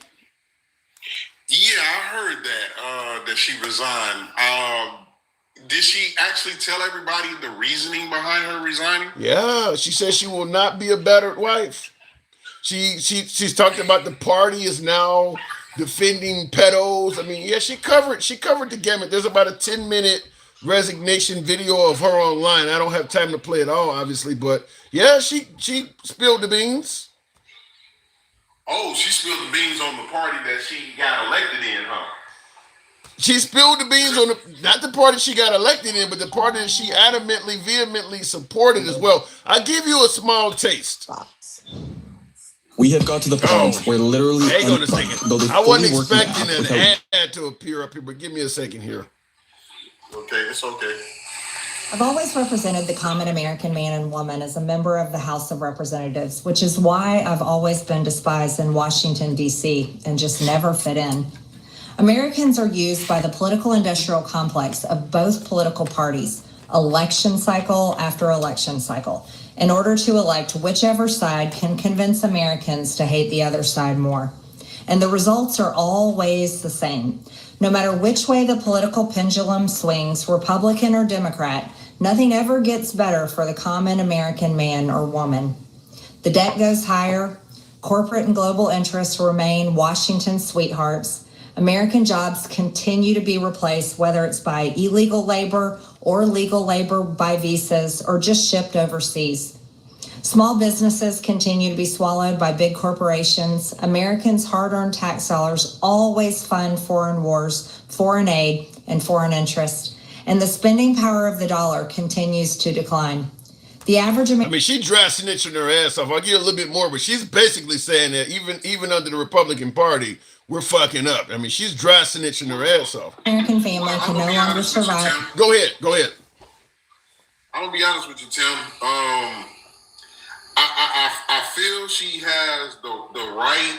I guess at this point, I'm not gonna say the whole time, but at this point, she's trying to do the right thing. But doing the right thing and saying what she's saying, she's absolutely wrong. Because she said election after election, nothing is good for the American people. No, either side does nothing good for the American people. Okay. Well, when Clinton was in office, he left with a surplus. That was good for the American people. When Barack Obama came in and he basically whipped it back into shape, he helped the American people. Now, if she wants to actually hold her Republican Party accountable, then she just needs to do that. She don't need to throw in Democrats. So you don't favor her both siding the argument? Hell no, because she's lying. Because if we go by facts, the facts are what I just told you. Clinton helped the American people by leaving office with a surplus. Reagan started this damn debt shit. He did. What do you want to call it? The trickle-down economics? Or just his policies, period. He started this debt shit. We went straight into debt. Then Bush came in. He did the same thing. Then little Bush came in. He did the same damn thing. And every time, we can go as far as back as probably before JFK. Every time a Republican gets in office, with the exception of Jimmy Carter, because he inherited, remember this, he inherited a fucked up economy. You know, it's interesting you say that because President Trump himself once stated that the economy does better under Democrats. He actually said that. It does. And it does. For once in his life, out of 33,000 lies, he told one truth. I mean, everything he says is not a lie. You don't think everything he says is a lie, do you? Hey, I didn't keep count of the lies. I just know that was the tally at the time. And before he told that truth before he told the 33,000 lies. So at this point, he's 1 in 33,000. Well, the dark fail one says he never lies, man. I don't think there's even any strong, staunch Trump supporters that believe he never lies. It's usually, well, they all lie. I mean, but I don't think anybody believes that Trump is 100% honest. That would have to be crazy for anybody to believe that. For the one that said that he never lies, is Trump 215? Trump two. Is his? Oh, you mean the weight, the mugshot? Yeah. No. Is he 215? No. I'm just saying. I'm asking. Is he 215? I'm 222, and I got muscle. Yeah. Do I need to cut my damn camera on? I got muscle. Well, Do I need to have gangster grandma jaw drop? Do I need to cut my goddamn camera? If you want to do it for the ladies, we'll give you a moment. We'll put you on the big screen. I ain't gonna do that. I ain't gonna do the silver fox. Everybody know what stick look like, and for those who know who stick is, they know. But the whole point I'm trying to make is I'm not gonna lie to you and tell you I'm 180. Yeah. Well, I mean, let's be clear. Anytime Tyson at 19 body, I'm not gonna do that. Yeah, but let's be clear. Anytime Trump gives numbers, if the numbers can be exaggerated to help him, that will happen. I mean, he said he was worth $15 billion when he came down the Golden Escalator. His inauguration size was hang on. His inauguration crowd was larger than MLK. I mean, he's going to exaggerate or lie about numbers. That's what he does. Thank you, Tim. Stop that exaggeration. He's going to lie. That's the whole point. Okay. If it's not the truth, it's a lie. Let's say it with me, Tim. Because I know you're a MAGA whisperer. I know you want to change how I'm saying. What are you saying? If it's not the truth, it might be an exaggeration. Is that what you're saying? No. What I'm saying, there it is. I get it. I get what you're saying, and I agree. If it's not the truth, it's a lie. I get it, and I agree. Yeah. So you got your town. Today you are the fluffer in chief. What you guys stop with this fluffing shit? There are no fluffing. You guys need to quit that shit. Nobody on this show fluff, goddammit. Hey, look, it looked like you was reaching for that damn hat. I'm MAGA friendly, and I just am. Listen, the hat is here. I got it. Not only that, but I haven't flew this one in a while, but Trump was right. I put that up when he said something right. I mean, look, I give him credit when he deserves credit. Only time Trump was right was when he turned right. Now, what the hell going on? That man ain't never been right in his damn life. I don't know about that. You ask him how many hair follicles. We all know he only has 8. He will tell you he got about 100,000. He only got 8. Let's not do that. Someone says, Stick, you just have blind hatred for the president. No, I don't have blind hatred for the president, but the president has blind hatred for me. He told me so. He said he hates all Democrats. So I'm a Democrat. He hates me. I know that for sure. He did say that. He absolutely did say that. So what are we talking about? So he can say that, but we strive to be the best, right? Right. At this point, so-called Trump is supposed to be the best because he's the president, right, of the United States. So I'm striving to be like Trump. So he hates me, I hate him back. I got the right to do that. I don't know if any of that is good for our nation, though, Stick. Hey, so see, this is the problem. And I'm telling everybody that's listening right now, that is our problem. Democrats' problem is we always want to be the gentleman or the lady or the Christian or the Muslim, whatever. We always want to follow the rules. And the problem with following the rules is you're too fucking nice. These people are not playing nice. And yes, I said these people. They're not playing nice. They're the type of people to do something to you, then when you get power, they want to say, oh, don't do what I did to you. You know, and it's obvious with Barack Obama, and he couldn't pick his Supreme Court justice. Then they turned around and let Trump pick, what, 3? Yeah. Define these people. MAGA, conservatives, some Republicans, all racist. All races. Wait. So what about a black person that hates white people? Is that person in the pile too? Man, I'm tired of having this conversation with you, man. Black people can't be racist. That is crazy. We can be bigoted, and we can be prejudiced. You can be but racist. As far as when it comes to racist or racism, we're not in charge of it. We don't have that power. Nope, and we don't listen. Nobody is in charge of racism. Anybody can be racist, Stick, including blacks. No. White folks are in charge of it because they invented it. What the fuck? I believe that. Hey, listen, Tim. I'm gonna be MAGA right now. I'm gonna have a MAGA mind. There's nothing you can tell me that's gonna change my mind. They're the racists. Just like they believe Trump is God, I believe that they're racist. I believe that suggesting that only white people can be racist is racist in itself to even say that. I didn't say only white people. Well, how about this? Saying that blacks cannot be racist to me puts black people in some kind of supreme level that's ridiculous. You can be racist as hell as a black person. Okay, name me one period in time that black folks was actually racist. They actually chased and strange-fruited white folks. Name me when black folks was in charge of banks that give out loans. Name me when black folks owned properties and would not rent to white folks. Name me a league that black folks had that they wouldn't allow white folks to be in. Name me an HBCU where there's no white folks.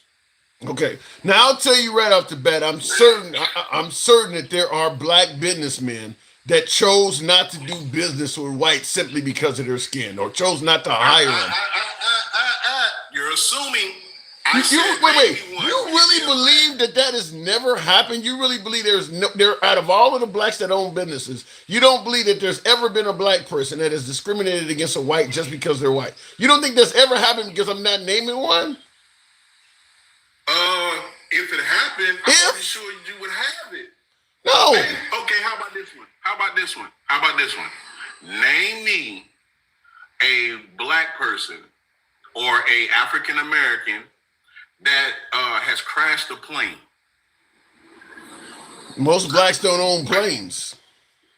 They don't have to own it. They can fly. They fly planes. I'll give you one. There was a black man. I'd have to look his name up, but you can probably easily research this. There was an African American that was flying on a FedEx delivery jet some years ago, and he wanted to commit suicide, basically. And he actually started trying to beat up and kill the other 2 white pilots on board and crashed the whole aircraft so that his family would get insurance money in his death. That's a real story that actually happened. He was flying a FedEx cargo jet. Okay, so he tried or he... They had to beat his ass up and restrain him. He was trying to kill them all. Fortunately, the 2 other men, and he beat them up pretty bad. He beat one of them up in the head with a hammer, gave him permanent damages throughout his permanent head damage, but they were able to finally restrain the guy, get control of the aircraft, and save everybody. It was only 3 of them on board, the pilot, co-pilot, and engineer or whatever, but he was trying to kill them all. Okay, But was he doing it because he was being racist? I don't know. He doing it because, well, you said you did. The reason given was to take his own life, but he could have been. I'm gonna wait till I got 2 white guys on board instead of a black pilot. It could have been. Well, again, you're assuming. I'm talking about. We know for a fact Emmett Till was unalived because the folks that unalived him was racist. We know this. I will just say this. There is considerably more documented evidence of white racism because of what you said, systemic racism and the fact that they are the majority. But the idea that blacks are not racist at all to me is crazy. Well, I'm gonna tell you like this, Tim. When you're talking to the other side, that's what I'll say, right? Those people. When you're talking to those people, the first thing they like to say when you're talking about racism or slavery or anything, well, black folks own slaves too. I don't go that far with it. Yeah, I don't go that far with it. I mean, listen. The reason why I don't go that far with it, I say is this: if you went to Africa and you bought one slave, and then you brought that one slave home, and you spent the next couple 100 years enslaving that man's entire family tree, when we start talking history, he's not going to be on the same playing field as you are. He sold you one dude. You turned the whole family tree out, so you're not going to get the same attention. Exactly. So my whole point of it is they try to mask it. We had maybe about a year ago. The thing was back then was, and it may be a couple of months ago too. You said it yourself. Why is it that every time, especially Trump does something, nobody ever says he's not guilty? Yeah. He's innocent. They just make up excuses or such and such did it, so it should be okay for Trump to do it. But you're not saying he didn't do it. Yeah. So this is who we deal with. This is where we're at. This is their mind. So I have to go ahead and just put it out there that, again, Kendrick told you, y'all not like us, and we're not like you. So we're gonna stay in our lane. Hopefully, you won't keep trying to get in ours, because we're tired of it. So let me ask you: Do you see? We're not doing none of that. Do you see any benefit to the Democratic Party with her resigning like this? Only way I see it's a benefit, and I really don't want to say this, but maybe she becomes an independent or maybe even a Democrat, and she reruns. You think the Democrat Party would? You think the Democrat Party would embrace Marjorie Taylor Greene as one of theirs? I think at this point, the enemy of my enemy is my friend. Wow. I think that's the attitude in Washington right now. Let me ask it to you this way: if you got Marjorie Taylor Greene, who you've known what she's voted for, you know what she said, going against an unknown Democrat that you do not know, would you be willing to give her a chance? I think probably not, and that's why I said an independent first. I think that in the independent, she's not saying she's a Democrat. She's not saying she's a Republican. She's saying I'm an independent. I'm going to go by the ideologies where I'm not saying all independents think like this because I'm not an independent, but I just believe at this point where she's at, she's going to go by her own mind. She's going to look up what's best for her because this is the reason she's changed. She's changed because who she thought was her daddy, who she thought was going to protect her, who she thought if she did something illegal was going to pardon her, now is her enemy. And there's nobody bigger in their party to protect her. Yeah. Mike Johnson's a little bitch. Mike Johnson is a genuine loyalist. Let me ask you this. This is in regards to what we were talking about before I move it on from you. Because this is an interesting post from one of the viewers. Shyler, I can't see the name, something 653 says, Stevens Transport Trucking Company is all blacks. He says blacks are racist, BLM racist, destruction. Though, is it a trucking company that is all black? How does that happen without discrimination is what he's getting at. It's not so much that it happens with or without discrimination. This is like, it's like the hood, right? Let's be honest. A white guy walks up to the trucking company. Mm-hmm. Outside, he see everybody's black. He goes inside, HR is black. He looks around, the owner's black. He looks on all the pictures of the owner, the CEO, and they're all black. Guess what he does? He don't apply. He turns his ass around and he goes to. Why would that be? I mean, listen, when I first got out of college with my degree in electronics, I went to a whole lot of companies where everybody that was white. I didn't walk out. Why would he walk out?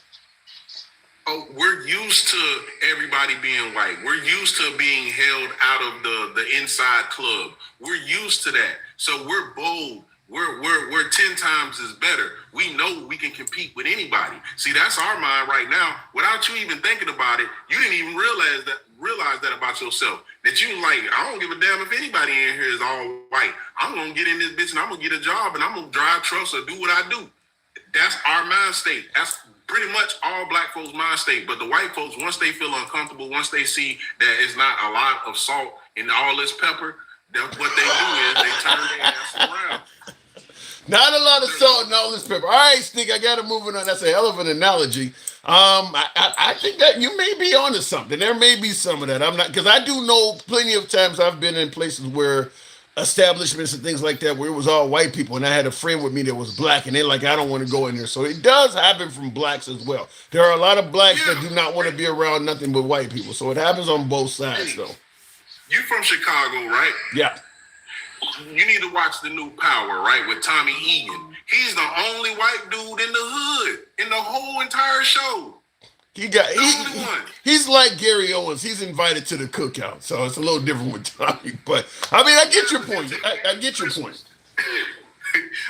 So again, we don't have a lot of Tommy Egan's in the world.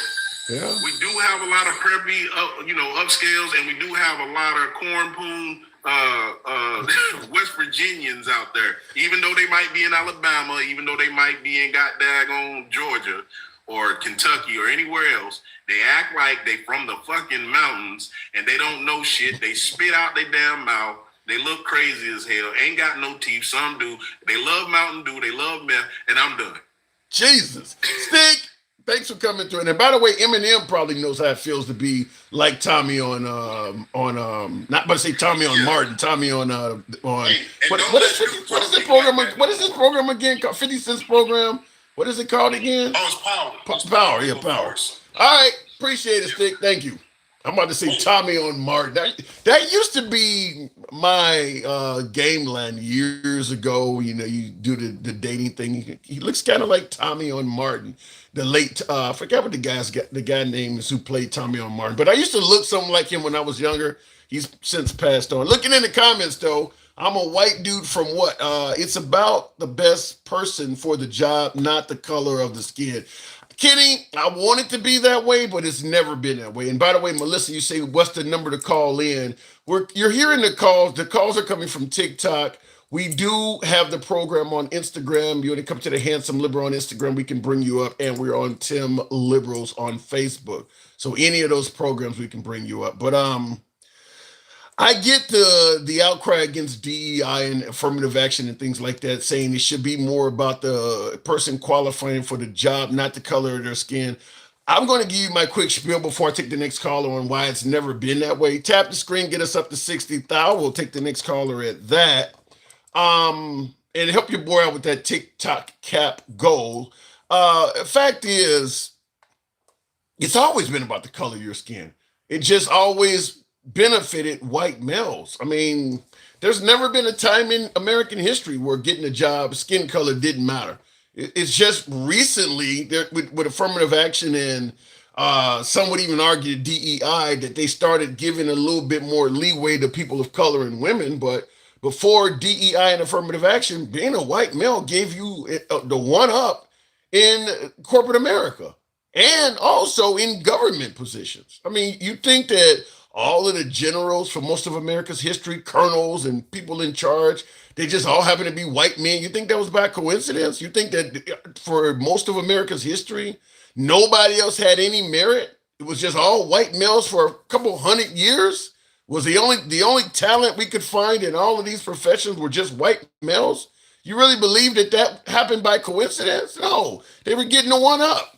They just didn't call it DEI or affirmative action. But you knew if you were applying for any high level position as a person of color or as a woman, you were not going to get it if a white male was applying for it as well.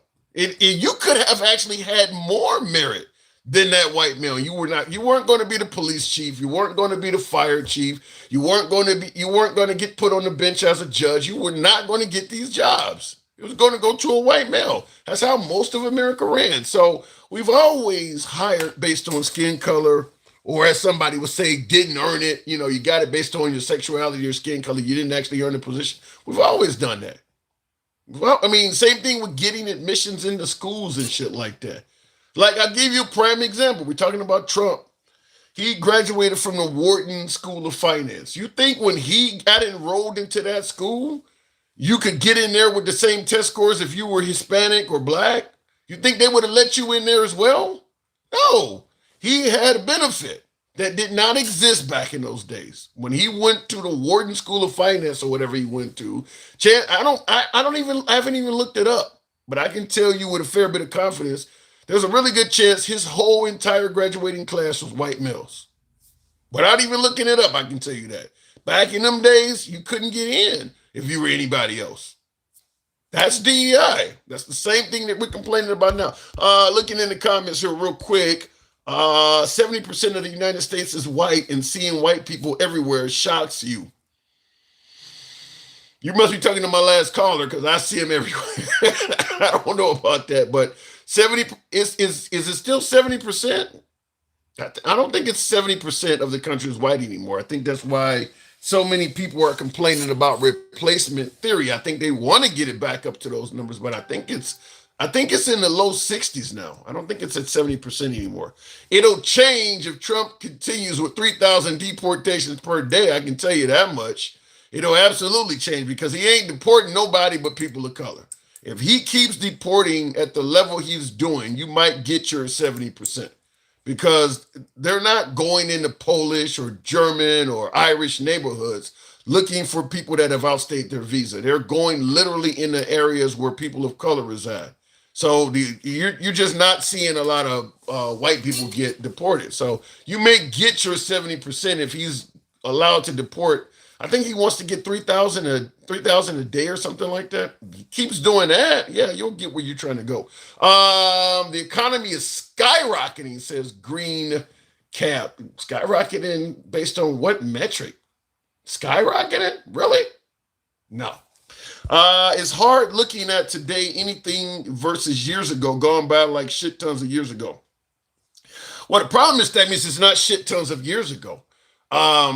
Getting hired and skin color helping you out if you're a white male, that happened in our lifetimes. That ain't, I'm Gen X. It absolutely happened in my lifetime, but I'm going to assume it's happening in millennials and generations after me. That ain't shit tons of years ago. That's very recent, very recent. And many of the people that are benefiting from it are still alive. So that's very recent. That's a lie. Our economy is not skyrocketing. I don't know what world these people are living in. Well, Trump is saying that the economy is doing very well, and that's often enough for a lot of people. James Harper, welcome to the No Fluffing Zone. Good evening. Good. What's going on, Tim? Not much at all. Nothing. No fluffing today. So I told Gangster Grandma. She finally believed me. You think she believed you? She let you go. So I'm asking. We talked about Marjorie Taylor Greene. You heard she resigned. I'm sure. Do you think it'll make a difference for the Democrats or even for the Trump side of the aisle? If anything, it is showing people Trump's true side that they don't want to believe. What do you mean? Because she was one of his diehard supporters. Like nobody really rode as hard as she did. Like especially in the beginning of MAGA than she did for him. Yeah.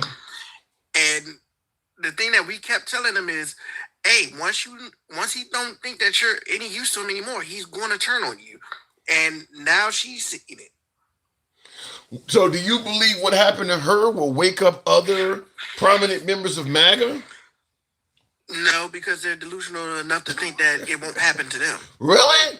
After seeing it happen to her, they still believe that? Okay, let's remember what happened with Diamond and Silk. So one of them is dead. One of them is dead, but and when attend the funeral, he didn't even like go out and say anything like my condolences or anything like that. He act like they didn't exist. I didn't remember Sheriff Clark. Yeah. Sheriff Clark was in Milwaukee. Was a big supporter. Yeah, Milwaukee. Yeah. And what he thought he was going to have a job when after doing all that checking and driving for him. And what they do? He showed up at the White House and they act like they didn't know him. You know, you make an interest. You make a good point because it is very. It's very people of color are considerably absent on the Trump administration. There's not a lot of. I mean, I guess Tulsi Gabbard. I mean, for what it's worth, but he doesn't. I mean, last time he had at least Ben Carson. He brought in Omarosa temporarily. This go around, he ain't brought nothing in. And he gave Ben Carson the same job he gave that other token black guy, Secretary of HUD. So what are you saying? Maybe blacks are good at housing and urban development. No, he thinks that HUD is mainly deals with black people. So he's like, that's a job for a black guy. Yeah, like I said, I can't argue. I mean, it is. I'm not seeing a lot of love that Trump is presenting to minorities. His administration is very, very white this time. I mean, maybe he can't find any black people that have merit. I mean, that's kind of what Charlie Kirk was indicating, that blacks just don't have a lot of merit. I don't know, but no, like I said, he sees it. He sees this like it was like 50 years ago. Actually, even further than that. He wants all his people to be just like how it was before. Remember when he famously went out and said, "I only want Jewish people to count my money because that's what they're good at." Yeah. Because and then how many times he got sued about discriminatory acts? But do you? Okay, I mean, listen, I get that he may have some old-fashioned views. Some argue that Biden had them too. But do you believe Trump is racist? I would say he's more opportunist. He knows the people around him. He knows that they don't want that kind of. They don't want those people of color and things like that around him. You see every time, like when Ramaswamy like comes out and posts, or one of those other people of color comes out and posts. What does MAGA do? MAGA jumps on them. So then that would make MAGA somewhat racist. Yeah. You go to a MAGA rally and what do you see? You'll see Confederate flags and neo-Nazi flags, and they do not kick them people out. I was told the Confederate flag is not racist; it's about pride and heritage, though. Yeah, that was the biggest con that they told the people in the South. The Confederate flag didn't start really showing up until about the Civil Rights Act, and that was supposed to be a sign of defiance. Yeah.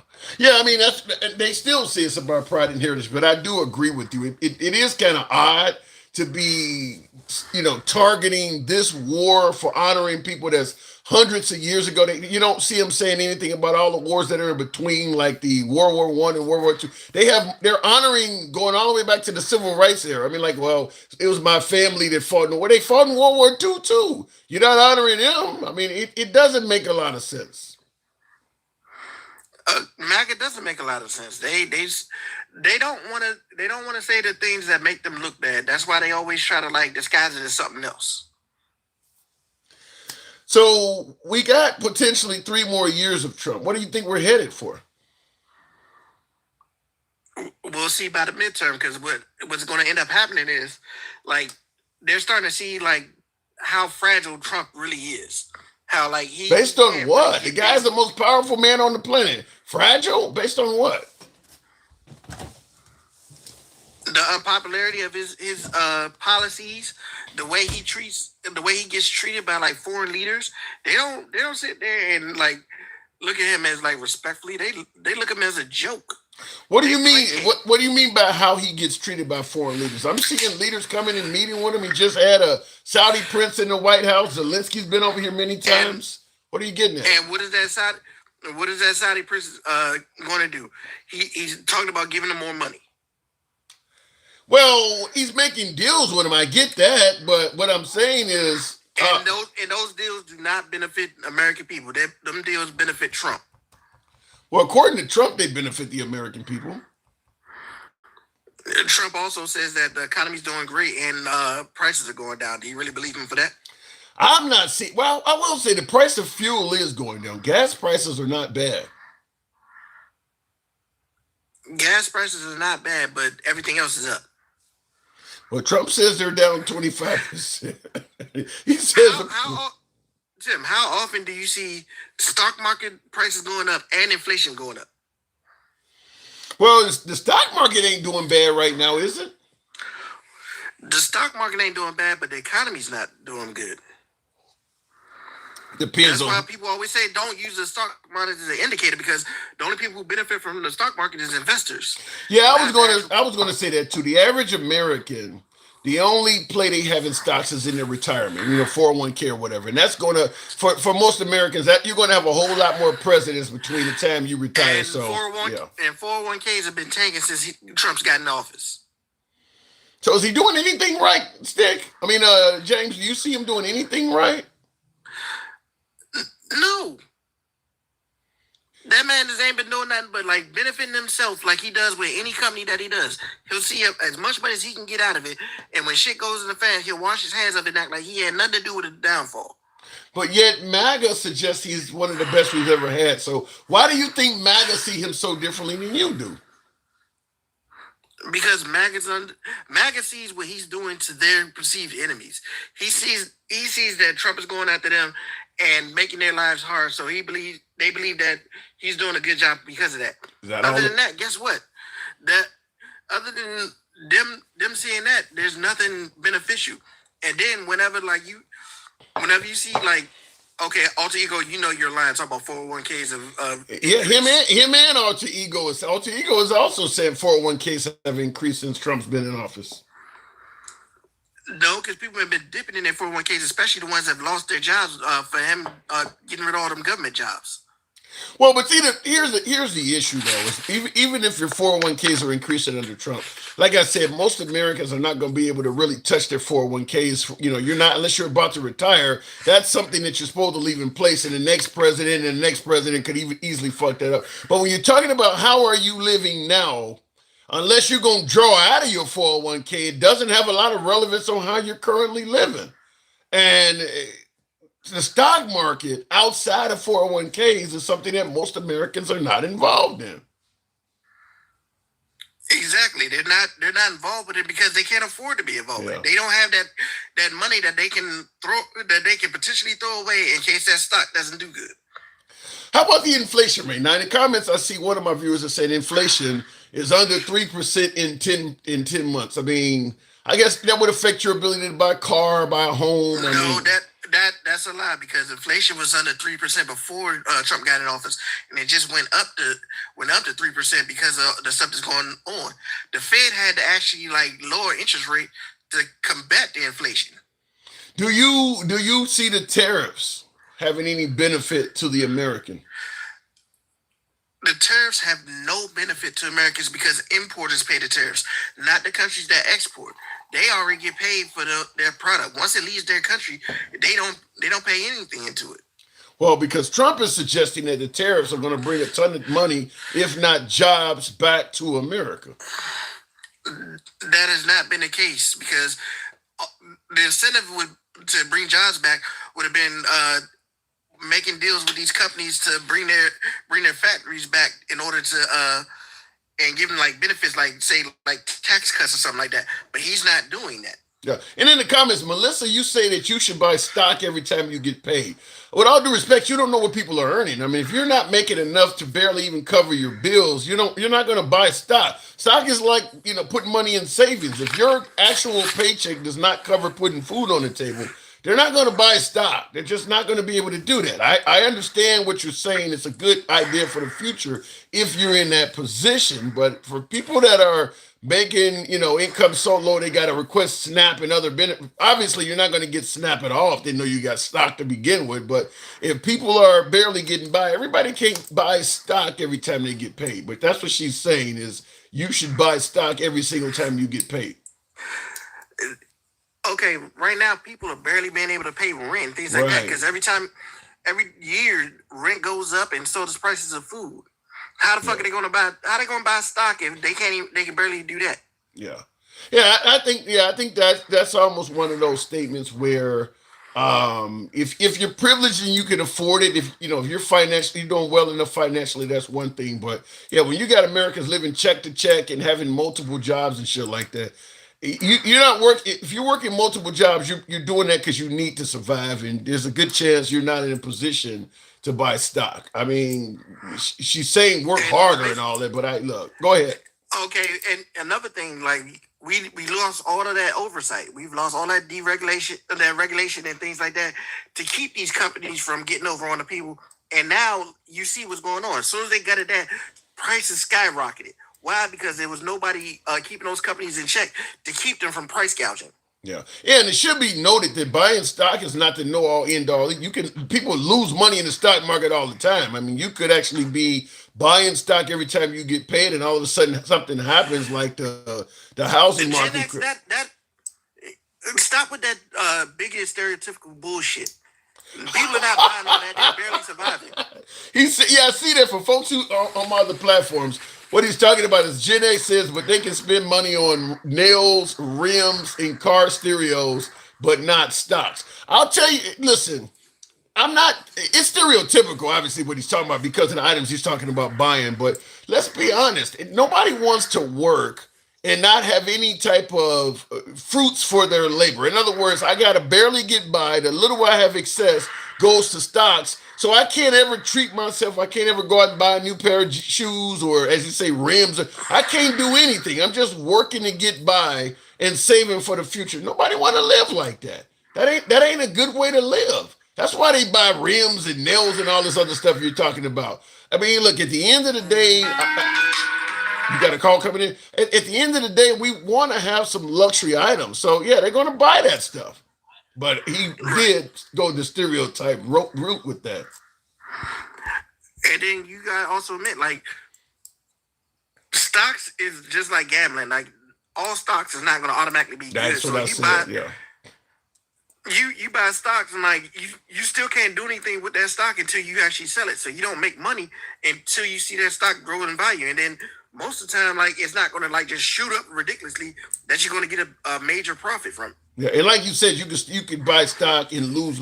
I mean, so you could do what she's suggesting and still go broke because stocks crash all the time. I mean, that absolutely happens as well. So that ain't guaranteed to be I mean, it helps, but it's not guaranteed that that's going to work either because stocks crash all the time. Exactly. And then let's be honest. They don't like handouts unless we're doing handouts for like corporations, stuff like that. When they sit there and they mess up their own money and it costs the country. Well, the belief is, as many on the right will tell you, I've never gotten a job from a poor man. So they do believe that by helping out the wealthy, it will trickle down to us all. That's why they favor helping out.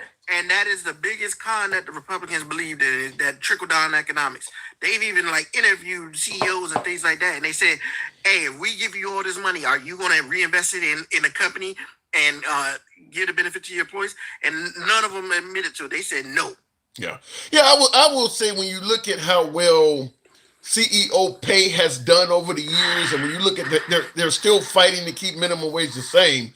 To me, that's the biggest indicator that they're not a big fan of trickle-down economics. They're making more and more money, and they're still against giving any kind of increase to the people at the bottom. So I don't.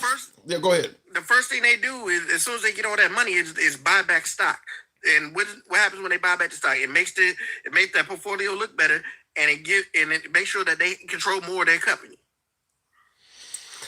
That's how the rich get richer. I gotta move it on, James, but that's all. That's what capitalism is all about, man. We don't want Mamdani socialism, do we? They act like it's a bad thing. They haven't tried it yet. Let's try it and see if it works before you condemn it already. Well, they tell you that socialism hasn't worked anywhere else, so why would you want to bring it to America? That's the response to that. Okay, we can look at places like Denmark, Finland, and countries like that, where they actually like do the programs that like people are talking about, and see that the people have a happier work life than the shit we're doing. Yeah, yeah. The happiness index in many of those countries is significantly better when they go on. In terms of the happiness of the people and things like that. America's nowhere near the top when it comes to happiness index. We're pretty stressed out over here. I got to move it on, James. Thank you very much. All right, Tim. Anytime, anytime. Moving on with the program. Tap the screen. Get the likes on up to 70. Tap the screen. Let your thumbs not be lazy. The wealthy have become ridiculously greedy. That's the Republican Party, says facts only. Now, there's a bunch of ridiculously greedy Democrats as well. It ain't all Republicans. I think the Republican voters favor wealthy more than the liberals do. In fact, I'm certain of that because the Republican voters do not like social programs. And the people that benefit from social programs are the poor. The Democrats have never seen a social program they didn't like. The Republicans have never seen a social program that they do like. They're against them all. So, yeah, so I do believe the Republican Party are not as empathetic even to the poor, whereas the left is not empathetic to the wealthy. The left would tell you to eat the rich, tax them more, and things like that. Whereas the right is very defensive of the wealthy. So both sides, you kind of know where they stand on that. Diesel is super high, over $4.11 a gallon in almost $5 in Pennsylvania. Pennsylvania gas has always been high. I don't know much about diesel because when I was an over-the-road driver, I was in a cargo van as an expediter. So I've never been a purchaser of diesel. So I don't know when you say diesel is high at $4.11 a gallon, I don't know what it used to cost, so I can't speak on that. But I had a truck driver because I still talk to some of the over the road guys. We used to use apps and stuff to communicate. I got a couple. Well, most of the trucking industry is MAGA outside of the black people or the minorities. Most of the white drivers are MAGA or Trump supporters, and I've had some of them tell me that diesel prices are cheap. So I mean, some people are seeing it one way, some are seeing it the other way. But looking in the comments, politicians doesn't matter the side. They don't care about crap about us. They only care about their pockets. The problem with that statement is we elected Trump because he was not going to be a typical politician. He was not going to be a Washington insider. He came in, didn't take a salary. He didn't need the money. He had his own. He couldn't be bought. Once he became a president, he just literally morphed into a typical politician because anytime you criticize President Trump on something he's done, his supporters bring up the fact that it was done by someone else that is a typical politician. So clearly, the days of him not being a typical politician are over. He's doing nothing but the same stuff, quote unquote, typical politicians do. Challenge anything he does, and somebody will tell you, well, Obama or Biden or Bush did the same thing. They're typical politicians. Why is he replicating them? So he's certainly a typical politician. I don't disagree with that at all. Looking in the comments, well, apparently you didn't see that Donald Trump and the mayor of New York are getting along now, or did you? We ran a whole show on it yesterday. Donald, whatever the name is, our entire show yesterday was president. In fact, I put up on the monitor. This is the actual screenshot from it. So yeah, we saw the entire Mamdani Trump press conference in the White House. So no, you didn't watch the show yesterday because we covered that in detail. Name a president of the United States that didn't come from a family of politicians and Obama. Obama didn't come from a family of politicians. So there you go. You said name a president that didn't come from a family of politicians and actor or ex-CIA. Barack Obama. Barack Obama was none of that stuff. Tim, can we talk about education profession? Carlton, what do you mean by what are you talking about? Him getting rid of the Department of Education? What are you talking about? Trump forming into a politician, not much of a metamorphosis from confiscation to politics. I'm just simply saying, yeah. My son bought 10 small stocks during COVID and just let them ride. They're just growing and he has not reinvested in them. He is unemployed right now and living off the dividends of his stock. Well, he got lucky though too, Lorraine. Your son got lucky enough to buy stock that is blowing up. I mean, your son could have just as well purchased stock that went in the tank. All stock don't do well enough to do what your son has been able to do off the stock he got. Buying stock is gambling. That's really what it is. When it really boils down to it, it's gambling. And that's what you're doing in regards to your future. We got away from pensions, which was guaranteed income, and started retiring off of 401ks, which amounts to gambling. It's gambling. That's all it is. Obama wasn't a U.S. citizen. I haven't seen any proof to say otherwise. I understand Trump with this whole born in Kenya and all of this other stuff. I have not seen any proof that Obama was born anywhere else, and I have not seen any evidence to suggest that there was any reason to propel a non-American to the position of president. If he was born in when President Obama was in office, did he even visit Kenya at all during the time he was in office? Did we get into any deals or legislation at all with Kenya? He came from that country, which is what the right is saying, and he done nothing for them at all when becoming president. Then why the hell would he do it? That makes no sense at all. So the whole Kenya thing, the whole Obama was not born in America thing is a wash. I mean, when Obama was a senator, nobody was saying he was born in a foreign country. I mean, he obviously went to college. He obtained a law degree here, practiced law. None of that came up until he ran for president. And of course, like many things similar to that, no proof was ever provided. And in the end, President Trump actually said it's not true. So the whole born in Kenya thing to me is nothing short of just bullshit. I mean, like I said, if I saw more, I would actually bring it up. But I'm gonna see if I can bring up something for you here, because I don't know why that still comes up, but people like to bring it up, and it makes no sense to me because President Trump himself spoke on it. And I'll give you the clip of what he had to say. This is President Trump. Hillary Clinton and her campaign of 2008 started the birther controversy. I finished it. You know what I mean. President Barack Obama was born in the United States, period. Now we all want to get back to making America strong and great again. Thank you. Thank you. Now that's Trump. So if he's born in another country, then that means Trump is lying. Somebody's telling a lie. Anyway, let me go back to the box. Trump is trying to rewrite history. Trump is always trying to do that. Look, he said in the comments, N2 says Obama brother in Kenya is on record. Well, Trump is on record too. So who do you believe? Trump is obviously on record as well. So you got to go with one of those. So if Obama's brother that you say is on record, then that means Trump is clearly lying to us all right here. That means Trump got on television and told a bold-faced lie. Surely Trump would never go before the public and lie now, would he? He wouldn't do that, would he not? Anyway, looking in the comments, Tim is what MAGA does, talking about shit that doesn't matter instead of real issues.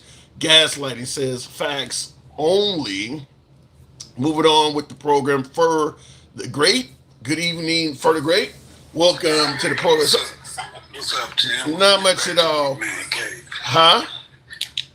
I said, let me get back to my man cave so I can talk to you. Okay, all right. Do your thing.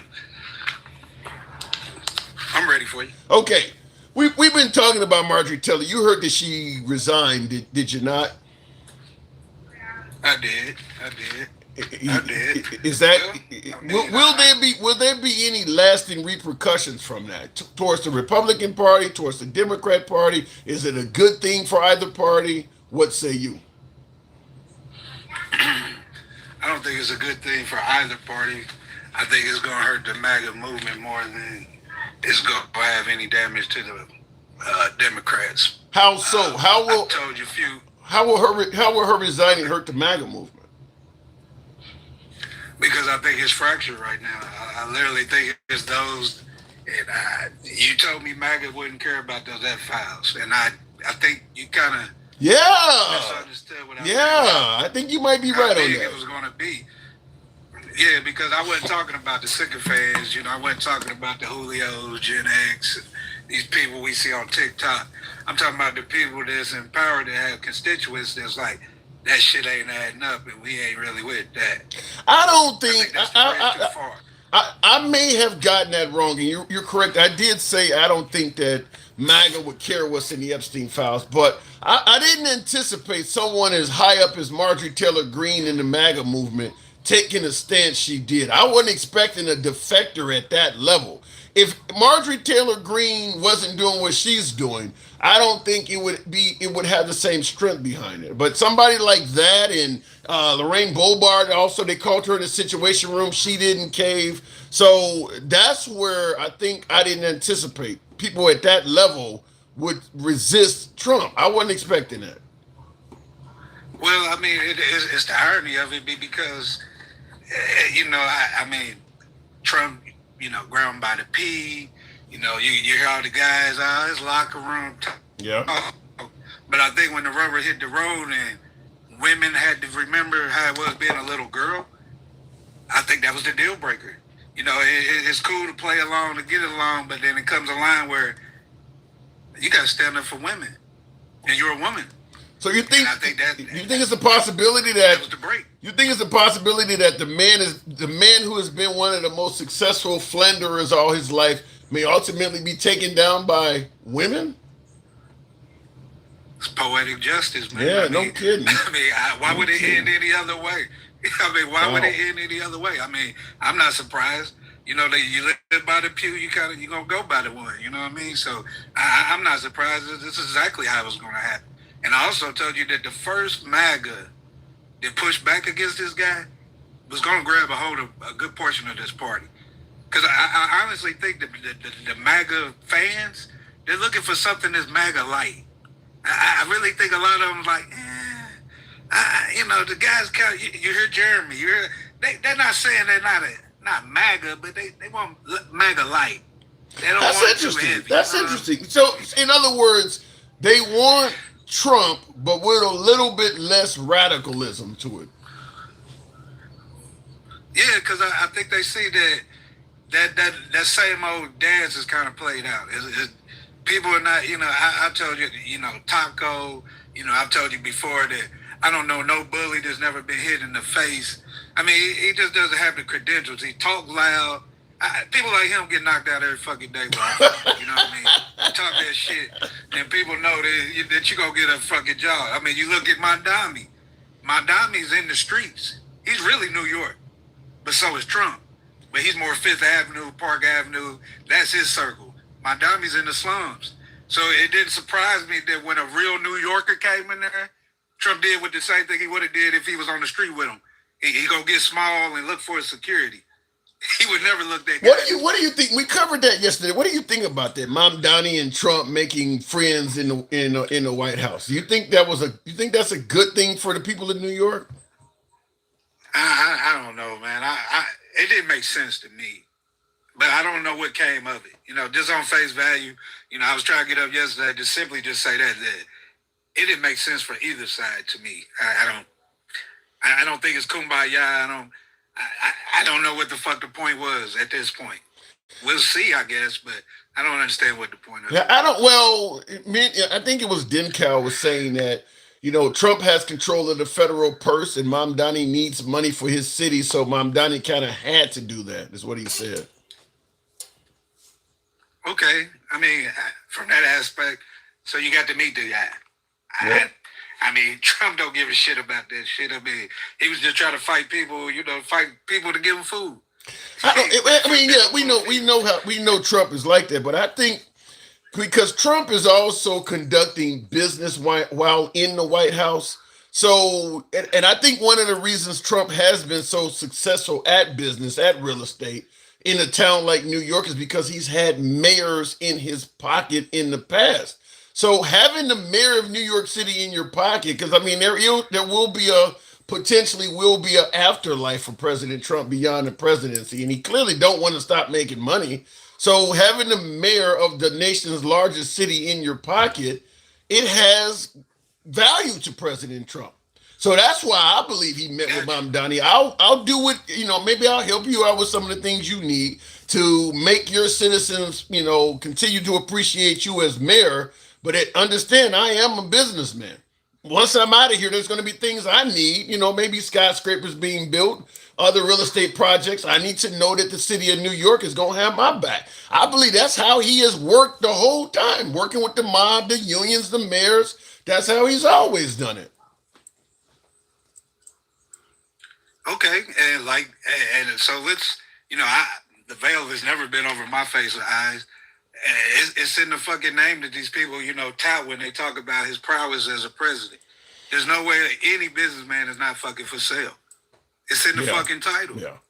They're I agree with for that. sale. I agree with that. I've always pushed back against Saudi princes and yeah. Go ahead. I'm sorry. No, you're right. I've always pushed back against the notion that Trump has his own money and he ain't taking a salary, so he's not for sale. He has indicated he is for sale the moment he went in the White House. The Qatar jet is a perfect example. The guy is for sale. I totally disagree with that. He's he can't be bought because he got his own money.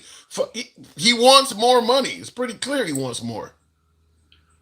Yeah, and I mean, you hear about these deals or whatever, and to me, it sounds like people are washing money and they're using our government to do it. To just be honest with you. Elaborate. What do you mean? Examples. Give me some examples. What are you talking about?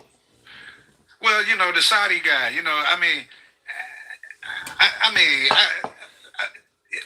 The disrespect, man. That guy showed when that lady asked him about the Khashoggi guy, that Greene. And then Trump go in there and say, hey, respect our guests. Shit, Trump disrespected her a hell of a lot more than the Saudi prince. But I mean, he disrespected us as a country in our fucking White House, and he just grinned about the shit. Well, my guess is that's what got me. Yeah, my guess that's what got me was that fucking grin. Yeah, my guess is when Trump invited him to the White House, and he knew a press conference was going to be taking place. He may have even asked Trump about that. And Trump, don't worry about that. Don't worry about it. I got you. I mean, that's the way I view it. Is that you're my guest. I'm not going to let them say anything to cross you. I think that Trump probably assured him, I'll handle it. Hey, and I guess he did apparently. Yeah. But I'm just saying, it's those things where I say people want MAGA light. I think that's where. But I blame his supporters. I've always blamed them. I don't blame the fucking kid that's throwing grapes at me, and his mom is sitting there just fucking going through the fucking the shopping list because the bitch is not paying attention. She's supporting this fucking shit. Yeah. So every time you got J6, it wasn't this, it wasn't that. Okay, he just fucking threatened some sitting fucking government officials the other day. Yeah. I mean, when you don't pop him on the hand. Don't get mad at him because he keeps pushing the fucking line because you guys are not holding him accountable. Yeah. You're not. So when he gets a jet, oh, it's a gift. Nobody says shit, but the people that oppose him. So when he gets a fucking country next time, and they're investing in us, so they just gave me a country. It's our country, really. They just put my name on it, but it's really ours. Well, according to him, think about that shit, it's stupid as fuck. According to him, just like with the Qatar jet, he's saying that he's not keeping it. It's going to go to the Smithsonian, and it's not going to be for him. So well, it's like kind of like the guy yesterday. I know that life, but I would never get on here and divulge that many secrets that don't need to be told about that life. For everyone, yeah. He told a lot. He told a lot. Yeah, I was the one in the thing, like, bro, you dry snitching on yourself. You know what I mean? Yeah. This is the internet, bro. You know what I mean? That was a good conversation, though. That was a good conversation. Yeah, that's conversations that you have around other players. We don't televise shit like that. You know what I mean? But, hey, we different. But I say that to say that, there's an old saying for everyone they catch, there's 10 they did. So for every jet he got, what didn't we get? That's what he showed us. Yeah, he's making money doing some of the things he's doing. And I think that once he's no longer in office, that stuff will come out, and maybe he'll escape any type of accountability. But people around him that were benefiting off of that stuff too might not be so lucky. But let me ask you something. This is somewhat off the topic, but this is coming from a viewer, and this is targeting me. And I want to just get your opinion on this because of the type of show I run. People accuse me of fluffing. You see the sign in the background indicating we don't fluff, but I want to ask, am I selling myself out? Because here is Demo Ballistic Car says, man, saw the channel. I understand to try and get viewers, but to sell yourself out like this, when Trump would shit on your face if you ever asked him for help, is ridiculous to me. What we're doing here, does this constitute as me selling myself out? I'm just curious. What's your opinion? Well, Tim, I've been rocking with you for 3-4 years now. I mean, I understand the concept and the premise. And for the guy that has that question, we are the guinea pigs. And what I mean by that is Tim takes us to these MAGA lives, and I see you use the points. So, I mean, it's homework for you. I get it. You know what I mean? So, Tim's a good guy. This is one of the fairest shows you get, watch. So, I would tell that guy, just stick around a while. If you got brain cells, you can follow it. Appreciate it. I get it all the time. Any particularly when people of color turn it on and they see, a black man with a MAGA hat on, they go instant attack mode. They don't need to hear anything about the show, hear anything that's coming out. Just, you see JD Vance and Trump on the wall and a black man with a MAGA hat, and that's enough. I don't need to hear anything you're saying. You're a sellout. I get it all the time in the comments, man. Well, I mean, what does that tell you? I mean, that's the divisiveness that those people represent. And I never hear them say, "Nah, that's not us." Now the supporters do, but you never hear Trump clean up any fucking thing. You know what I mean? He never does. He doesn't. He lets those guys do it.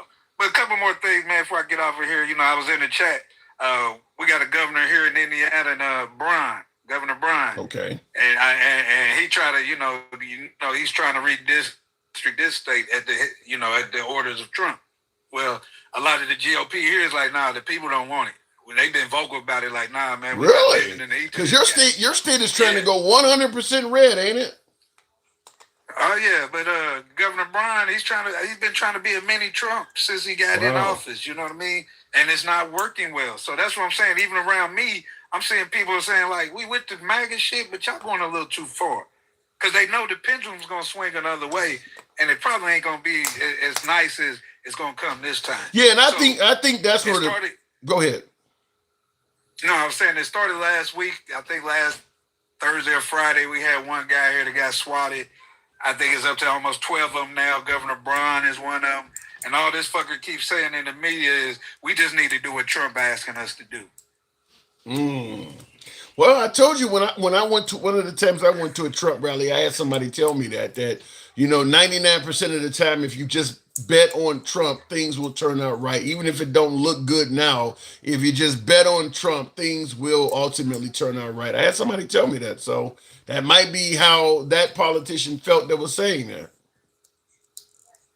Yeah, maybe, but the proof is not there. It's just funny hearing these people talk about here railing against DEI. I heard you read a comment about, it's not about your skin color, this and that. The only requirement to be in this fucking administration was to be loyal and kiss Trump's ass. Now you got people in the DOJ embarrassing themselves, throwing their fucking career. I hope they make enough money while they're there, because they're done with their career when they get the fuck out of there. You make attorneys get attorneys. That Halligan lady, she's going to, I don't know what her respect level was or how she was perceived before going after Comey and Letitia, but she's trash now. That reputation's done. And for what? To throw on a red hat and say I was MAGA? We've seen this before. Well, I'll tell you, people got to fall on the sword. The thing about it is, you're taking it. I think the gamble is, okay, look, if what Trump is doing works, and you're loyal to him, it's going to work really well for you. You're going to be on the side with all the power. You'll likely encounter a lot of wealth from it. As long as you ride with Trump and he wins, you are going to win as well. Now I'm talking about the politicians. I'm not talking about MAGA voters because they may not win, but the politicians in Congress, the politicians in the Senate, in the judicial branch, as long as you ride with Trump and he's winning, you have a potential to win the windfall. The problem is it's a gamble because if Trump collapses, you're right, careers are going to be ended. People might get prosecuted. You're putting a lot on the line to ride with Trump. Because just like in the last administration he had, people went to jail, they lost their careers, they got the shit fined out of them. I mean, Giuliani damn near went bankrupt. I mean, so it's a really big hit or miss you're taking. And you say, I hear you always kind of hear, well, what's the next 3 years gonna look like? Let's say they're a little better than these first 10 months. Is that fucking good? I mean, I'm just saying that unless it's going to be a fucking 360, 800-degree turn, this shit is not going to be good. I think we got enough evidence to see that. You know what I mean? I mean, there's enough indicators, there's enough numbers out there that this is going to be like this at best, and at worst, it's going to be worse than this. I'm just saying. So, and one more thing, man. It kind of got below. I haven't heard nobody talk about this. You remember the ICE detention center and the pew-pewing or whatever that happened? Yeah. Late summer or whatever. So I read an article about it. I found it funny that they finally found Antifa. They charging these people as Antifa T's. Really? Yeah. As like, terrorists. So if you got... Yes. Yeah, man. And it's just crazy. I'm like, this little shit. So when they pull somebody over, I'm Antifa, fascist. Well, you're a terrorist. You're on the terrorist list. I mean, this whole thing is upside down. That's bro. wrong. And one last thing on MTG. MTG knows where all the bodies are buried, man. So she could be a big ally to the So she could end up being an ally to the Democrats. Yeah, but then that's why I said it's not as good for them either because she's still not an ally. She's still MAGA. Like I said, she's still MAGA. I think she just got in a fork in the road where she was like, yeah, this is where I go right. And y'all why would you still be MAGA when they're threatening to kill you? The president is saying all kinds of horrible shit. Why would you remain loyal to MAGA at this point? Because your constituencies are MAGA.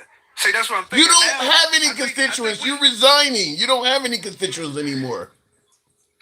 I think she's going to run for either governor or president.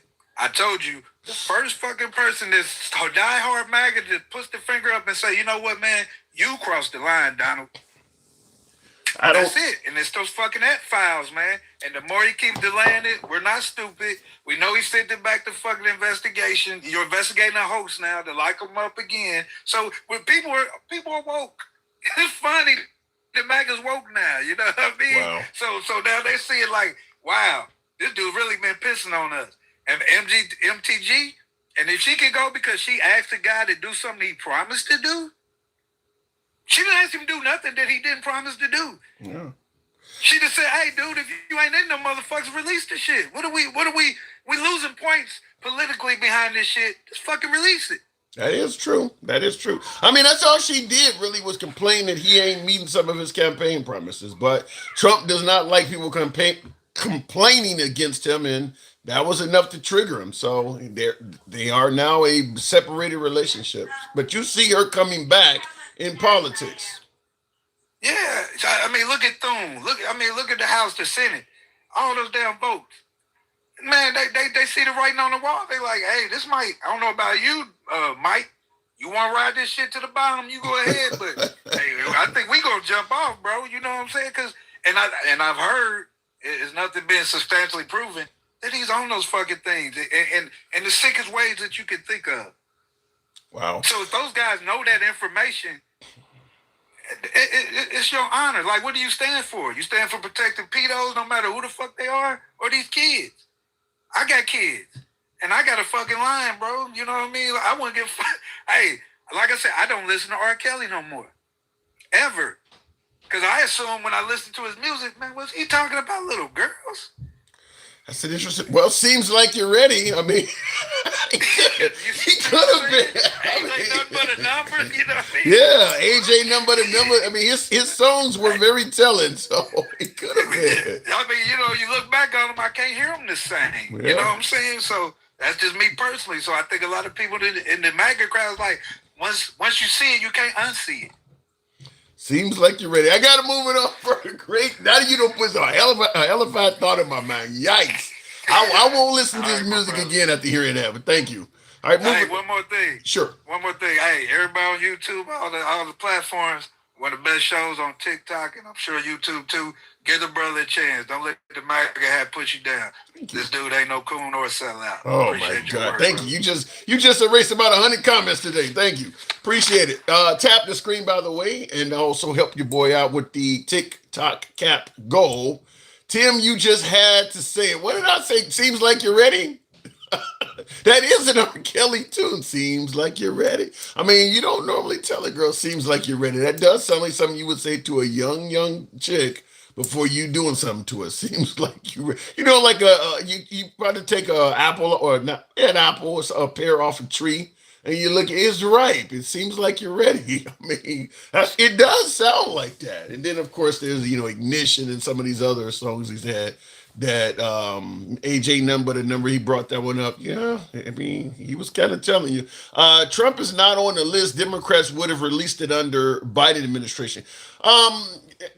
There's no way to know that for sure because there was an investigation going on under the Biden administration and the files were sealed.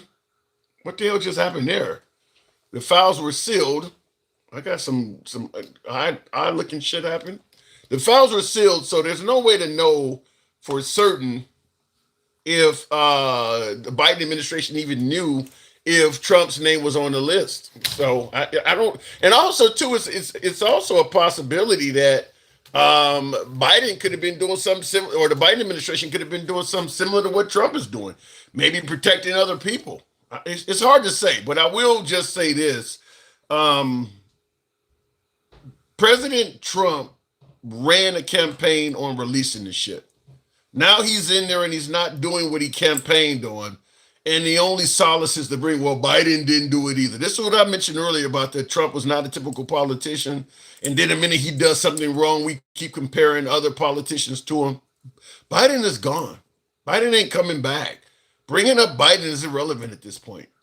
A lot of folks voted against Biden or Kamala Harris because they didn't think they were doing a good job. Okay, fine. They're gone now. You got a replacement. So when the replacement doesn't do a good job, well, let's go back to talking about Biden. That doesn't make any sense. You voted the guy out because you didn't like him. He's gone now. So to me, bringing up Biden in regards to this stuff is totally irrelevant. I don't know why bringing up, Biden would have released it. It doesn't matter. He's not in there anymore. Biden not releasing the Epstein files or whatever the case may be doesn't provide any defense for Trump not doing it at all. We don't call Biden everything from sleepy to having dementia.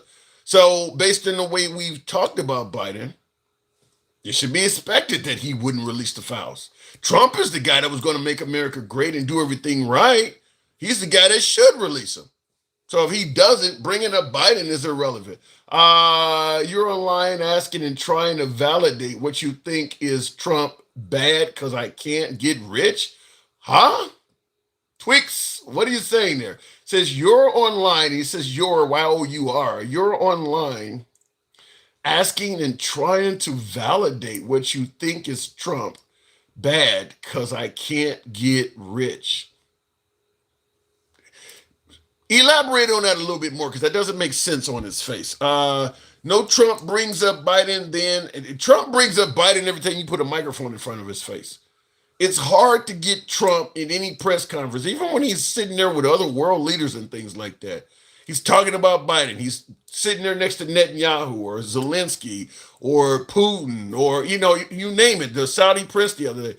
Biden's name keeps coming up. Like, okay, the dude is gone. Like, how much more are you going to bring the guy? We get it. You think the guy was the worst president America has ever had. How many times do you need to tell it? At some point, it gets to be like an old man that is becoming senile and keeps repeating the same stories over and over again.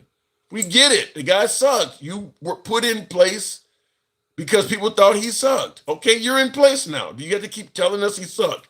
So yeah, it's getting a bit insane and certainly getting redundant to keep bringing it up. Just like the 2020 election, he still brings that up often as well. It's you're not going to overturn the results of the 2020 election. It's not going to happen. So why keep bringing it up?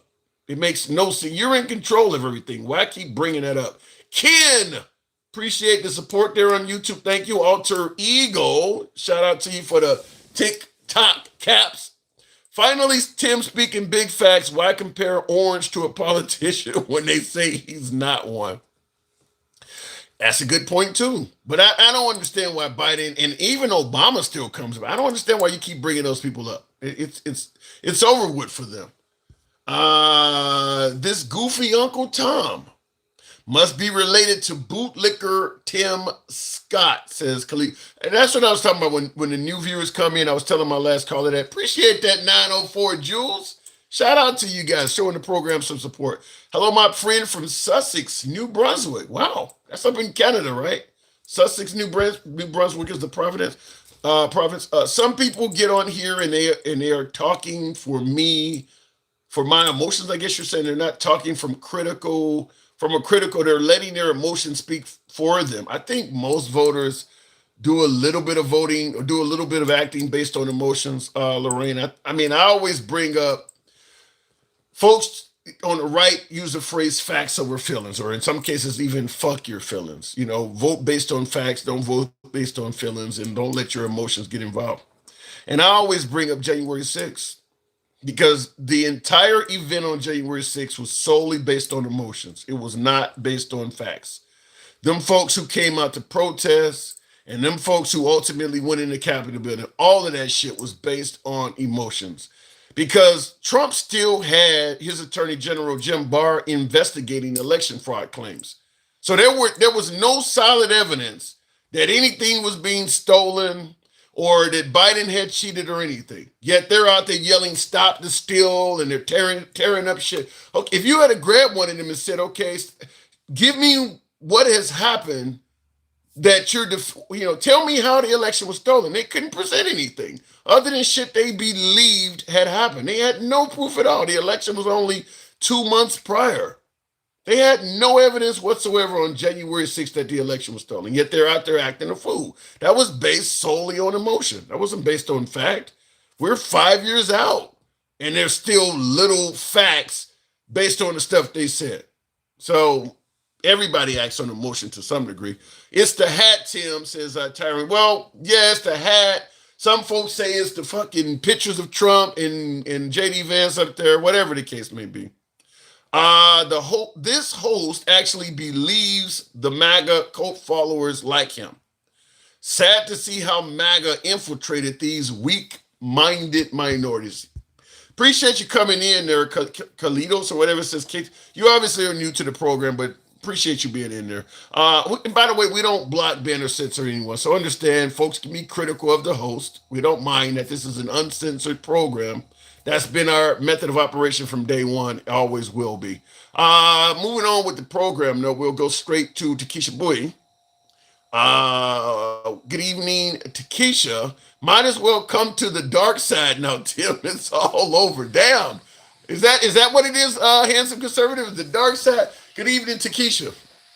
What's up, handsome? Hey, it's rough, man. They telling me I'm a sellout, coon, jigaboo, you name it. Why am I getting hammered like this? Well, you know you ain't hitting no 15 cent, Tim. You know you ain't hitting no 15 cent. You gonna be just like man. Guess what gonna have Monday, Tim? Who? Guess what gonna have Monday? It ain't gonna be me. Look, this gonna be MAGA Monday. Oh, that Mondami, he's such a good person. He's a wonderful man. You see, President Trump, he loves him, and we love him too. You think MAGA is going to start favoring Mom Donnie because Trump was friendly to him? They favor everybody Trump favor. Then they favor Putin. Don't they love Putin? Didn't they used to hate Putin? Yeah. I'm telling you.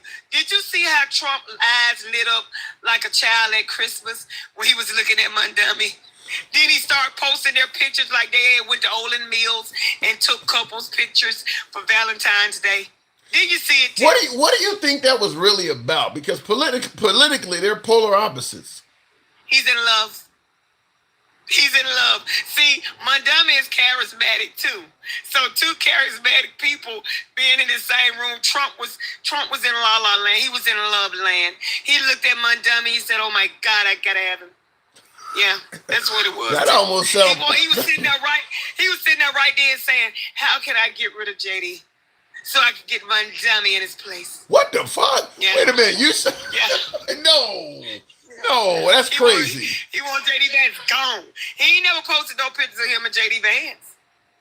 Well, listen, he's trying to. I don't know, and I mean, I can't even come up with a reason. I don't know why he would do that. Why is he so friendly to mine? It's puzzling everybody because honestly, it's puzzling me. I'm like, how did he go from this communist man coming to my office to this is a great mayor for New York? You know what I'm After hearing? a closed door meeting. You think Montgomery got pictures? I'll say this. I watched Bill Maher this morning, his last show before the season is out, and he said, because he's met with Trump, and Bill Maher is obviously liberal, and he said that there is a stark difference between Trump online and social media versus what he's like in person. They said when you get him in person, he's very charming and he's not on the attack like that. He only does it on TV and on the media. He's a ratings type guy. He does this shit for ratings. Oh, so he fake like his hair and his tan. That's what. No, not that. I'm talking about the shit. Now I can say he's so real, so he just real fake that put on for the cameras. Yeah. I mean, that's a shame too. Well, when he had to be yourself wherever you go. When he had that show, The Apprentice, I mean, yeah, there's going to be a certain amount of that is acting for the camera.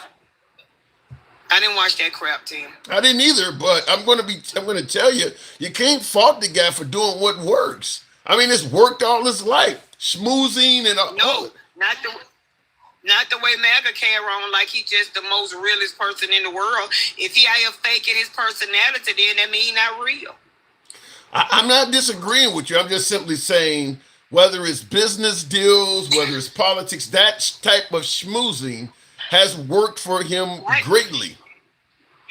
Now you done ran MTG away. The woman got to go. The woman got to leave office. Tim, did you hear they said they're going to bring up articles of impeachment in December? In December? Did you hear that, Tim? What did I tell you going to happen in January?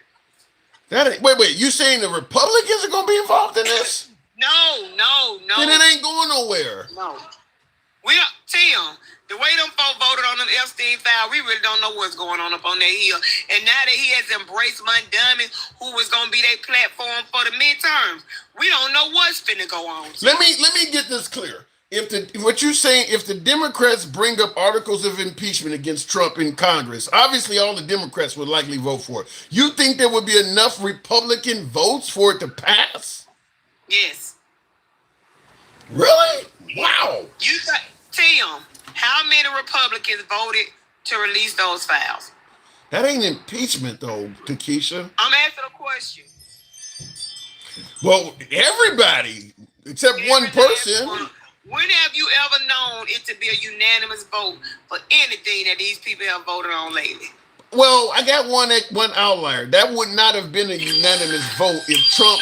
And thank you there, Monica. Appreciate that. That would not have been a unanimous vote if Trump the night before didn't tell the Republicans to go ahead and vote for it. Told your big sweat bread head. Ain't nobody believe Trump was for real but you. I'm just simply saying... The Republican knew Trump was standing up that line. See, the thing was this. Because somebody on the inside had already said that he had got a whiff that most of the Republicans was going to vote against it. So to vote to, bring it out. So he had to make it seem like he was the one that encouraged them when actuality they was already going to do it. What I'm saying is this. If Trump had still been in favor of not releasing the files, I don't think the vote in Congress would have been as unanimous as it was. You would have probably told you about trying to make Donald Trump the man of steel. He may be your Superman, but he ain't nobody else. I know you in love with the man. You don't want to say nothing bad about him. You want to have all positive things. Where's Grace, the grandma?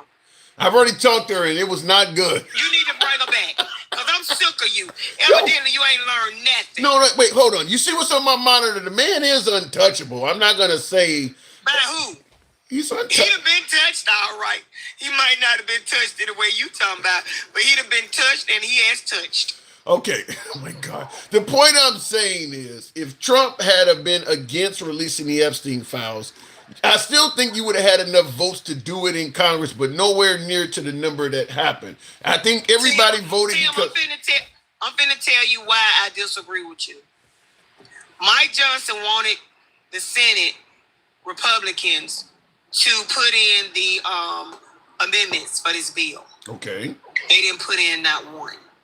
They ain't stand Mike Johnson, and they ain't stand Donald Trump. Yeah, Mike Johnson also voted. After he got in that office and act like he was sitting on the park saying, "When I'm with you," you know, "When I'm with you," yeah. They mad now till they been talking about it all day. They real mad at Donald Trump for treating him like he was waiting on to get up and Keith Sweat to sing, you know, what Keith Sweat song is, "Make It Last Forever." Oh my Lord. Yeah. Mm-hmm. Okay. He loved Mamdani. You see how he acted with him. How do you feel about Mamdani taking the meeting with Trump? Because Mamdani said all kinds of awful shit about Trump, called him a fascist and everything. But I wanted to get on you about that yesterday because you said, yeah, Mamdani, when they asked him, did he call Trump a fascist? That man was finna get ready to answer, and Trump said, you can go ahead and say it. Okay, but you never did say, well, Trump called him a communist, but he didn't call him now yesterday. Yeah, well, I think everybody knows that Trump called him a communist. It don't matter. When they asked Trump that question, he didn't say, well, I do think he's a communist. He said, oh, he's a nice guy, and sometimes I say stuff. He never did say that. He said he was a communist. But Mamdani still said, yeah, he's a fascist. Yeah. So you looked all over there with your big sweet potato head. Look at you, like you and your stuff. Everybody else here. Listen, we all know that Trump said a bunch of horrible things about Mamdani. I'm not taking away from that. Tim, I'm listening. The point is, when Mamdani was in his face, he didn't say none of the stuff that he said about him when he wasn't in his face. All right. But we know Trump does that. Mamdani right now is at the position that Trump was about 5 or 6 years ago, where he was supposed to be the genuine article. Mamdani was finna answer the question. We don't know what he was finna say. He was about to talk shit. Mamdani was about to talk shit. Mamdani was about to talk shit. You heard him. That's why Trump tapped him and said, you can say, yeah, Mamdani was about to start talking like a politician. How you know he was finna talk? How you know he was finna? You can hear the first stuff he said. Did you have notes on that man conversation? What he was finna say? I'm so big. I'm so sick of your big tank top head. All you do is try to make it seem like folks scared of Trump. Ain't nobody scared of Trump but you. Let me say it this way. When they asked him about saying Trump is a fascist, it was a yes or no question. He was not answering yes or no. He was about to give some kind of long, drawn-out answer. He was about to play politician. Tim, stop it. Stop it. You don't know what that means. You know what? What? I'm so sick of you fluffing. You just like a bedspread with a pillow. You just be fluffing. And enough is enough, Tim. I'm tired. Ever since you've been wearing that tie, you've been beside yourself. What the hell? It ain't got nothing to do with the tie. Now that tie looks like my granddaddy wore it back in 1918 when he was singing with the ship. 19? Your granddaddy... That tie's so old, Tim is older than you. Take that tie back to the store and tell her you made a grave mistake. This is a brand new fucking tie. It's ugly. It's ugly, Tim. Oh, come on. Be nice. That's from Steve Harvey, great-granddaddy. That can't be from the Steve Harvey collection. That's ugly, Tim. You know what?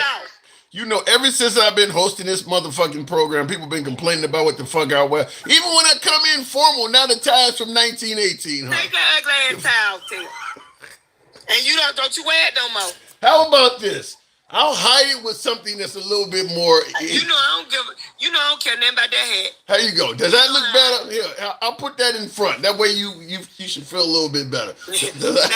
Now you wait a minute. I'm back to gangster grandma now. Now you look like a raw roast beef crack addict. Didn't she tell you that yesterday? You look like a raw roast beef crack addict. You know, as my mom used to say, may God rest her soul, sometimes it's your own people. I tell you. Sometimes it's your own people. But I can't listen. I get all this love from MAGA until I start talking to Negroes, and then it's all of a sudden my clothes are from the 1918s. You're so mean. You're hurting my feelings. Well, the only reason you get love from MAGA is because they see that you are undercover MAGA. We done already told you now. We watching you. We see you. I'm just a depressed man that wants to be loved, and I can't get it from my own people. Why is that? Sure you ain't getting it from us. You can just move on over to the other side, because we ain't got nothing for you right now. We'll see about you around midterms. We might like you then. Oh, my God. And I see in the comments, Majorie said it's because your people mad and you're not in their coat. So is that what it is, Takesha? You guys are mad I'm not in the Democratic coat? Majorie X is an ass. And he need to get out the Trump coat. While he worried about, we don't have a coat on the Democratic side. We ain't getting Trump tattooed on us.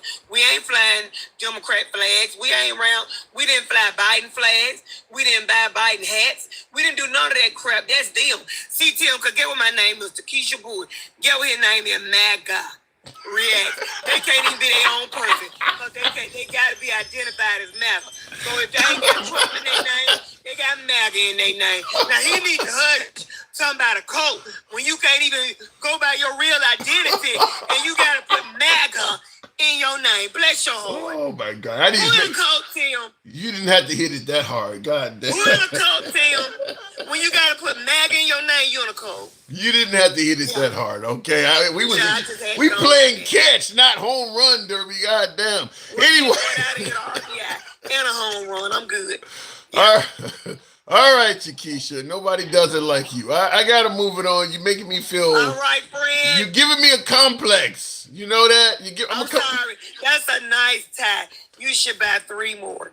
The Steve Harvey collection, huh? Well, I ain't gonna go that far now. That's what you said. Trump collection. You said it's one of them Trump collection ties. You said Steve Harvey's grandpa. I said great granddad. It was probably that's a Trump tie. Steve Harvey's great granddad was probably a slave, Takesha. That's what that tie looked like. It's from the slave days. Oh my! Yeah, that's one of them ties Master gave to drive up his car out the closet. Yeah, Tim, exactly, Tim. Yeah, exactly. It's about time I let you go, Takesha. I love you, Tim. You fuck all the way off with that. Anyway, I gotta let you go. You are so mean. I'm hurt. I'm sorry. It's a nice tie, Tim. I have genuine liberal tears coming out tonight because of you. It's a nice tie, Tim. It's too late. You make me feel like you don't. Now that you done told my friends everywhere, you actually do got a nice day. It's too late. You don't insulted me to the whole public. It's too late. I'm hurt. At least I don't treat you like gangster grandma. So just take that little criticism and run on, son. Okay. All right. And thank you, Adrian, in the comments. She says, I like it, Tim. There you go. One woman says, another one correct. She lying, Tim. She just trying to build you back up. She just trying to build you back up, Tim. Maybe that's something. That's what a lot of brothers need. We need a woman that's in our corner to build us up, not tear us down. When I come back on here, I'm going to give you some compliments so I can boost your self-esteem. I want you to treat me like you're a member of Republican Congress and I'm Trump in the Oval Office and you standing next to me. I want you to compliment me, goddammit. I can't go that far. I'm sorry. That's sucking up. I don't do no sucking. That was back in my backslide days. I don't do no sucking no more, Tim. It's 2025. No sucking? Really? That was in my backsliding days, right now I'm a nun. I ain't getting nobody none. I don't want nobody asking me for none because I ain't got none. And that's why I never could be Catholic. I got to move it on, Takesha. Appreciate it. Bye. Thank you. Good talk. All right, moving on with the program. You guys don't make it easy on your boy, but I love all of you folks. Tap the screen, get the like. So I see you there, 12 McAdams says, shut up. All you need is a black and yellow PB cap. Oh my God. Not I know you didn't just say that. Gen X. Moving on with the program note, Miss Mo Better. You guys still don't understand Trump after 10 years and you continue to underestimate him and be embarrassed by him. Well, I don't think Trump wants people to understand him if you're not supporting him, Mike. I don't think he wants you to understand him. Miss Mo Better, good evening. Hi, Tim. Happy Saturday. It ain't happy with that last caller. She tore me to ribbons. They're always wearing your ass out, Tim. You should be used to that by now. That was mean, though. She said my tie was from the late 1800s. It was ugly. What is wrong with this tie? I mean, I could be starring in Hawaii 5 or Hills. I mean, it might look better if you had a jacket or a vest on, but it does look like it looks an older tie. I mean, the style. I couldn't be like in older. I couldn't be like an extra in Hill Street Blues or something. No, I mean, I like your look, the cleanup look. I like that. You know, you look a little debonair going on. Thank you know, you. There's nothing wrong with that. I mean, because this is a brand new tie, for God's sake. I'm hurt. Yeah, just because it's new doesn't mean it's good, Tim. Right. But I'm not calling it ugly. I just think that it could have went with something else. I get you trying to match it. Jackson says the Virgil Tibbs collection. Oh my God, jeez, you guys are mean. Hey, start your own line then. You know, that's just something. In the heat of the night, huh? So, in regards to what we're talking about, Virgil Tibbs, what we're talking about, Marjorie Taylor Greene, you think she would like my tie? Yeah, she probably would. She'd like anything now if you're not rocking with MAGA. She might want you to hide that hat behind you before she says she liked that tie. She got to have 100 of them at the crib, wouldn't she not? Well, I'm sure she's not doing much with them right about now. So now, and I've heard today that Mike Johnson is mad because she didn't give him a heads up that she was going to do what she did. Like, listen, you little fuck boy, ain't nobody letting your ass know nothing. He need to keep going, bend over for his employee. I ain't never heard a boss bend over for an employee. Damn. That's what Mike Johnson does. Yes, he bending over for Trump when he got the power to stop Trump from doing any fuck shit that he's doing. And he's not doing it. And what's going to happen is they're going to lose those midterms. They're going to lose the midterms. And that's why Trump is trying to kiss up to Mamdani. And we're going to see who's next, who he can kiss up to, because he's trying to gain favor with places that really don't fuck with him. And not to mention, he thinks Mamdani is handsome. When have you ever seen Trump help somebody insult him? Yeah, that was unique to see him say, "Go ahead and call me a fascist." But I think that's yeah, you could call me that. I mean, but listen, make it make sense, Tim. Listen, Trump ain't got nothing to lose at this point. Trump probably just feels confident in his position. He's doing his 2 terms. He's got money set for the rest of his life. He's not going to jail or anything. I mean, he's in a really good position. He is indeed winning. He is, like you said, he may be winning. But what does that say for the rest of us? Well, what was the rest of us expecting to win? According to MAGA, yeah, we're winning. Well, sometimes we are winning. They feel like I was talking about the stock markets and all of that stuff earlier. Listen, stock markets go up and down every day. And real quick, backing. And I agree with you about the stock market, but real quick in the comments, Tip Turtle says, "Thank God I made it in time for Gangsta Grandma." This is not Gangsta Grandma. Yeah, I'm not Gangsta Grandma. No. Well, I'm not gangster. Yeah, this ain't the first time I've heard people confuse you as being Gangsta Grandma, though. I don't know why, because I usually, and that's why I turn my camera on. I don't have shit to hide. I love who I am. We love you. I ain't got shit to hide. Yeah, we do.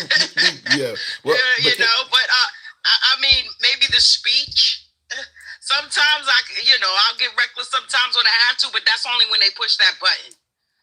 Yeah. That's only when they push that fuck around button. But other than that, nah, I'm cool people. So let me ask you this: Do you think the Democrats should maybe embrace Marjorie Taylor Greene, take her under our wing?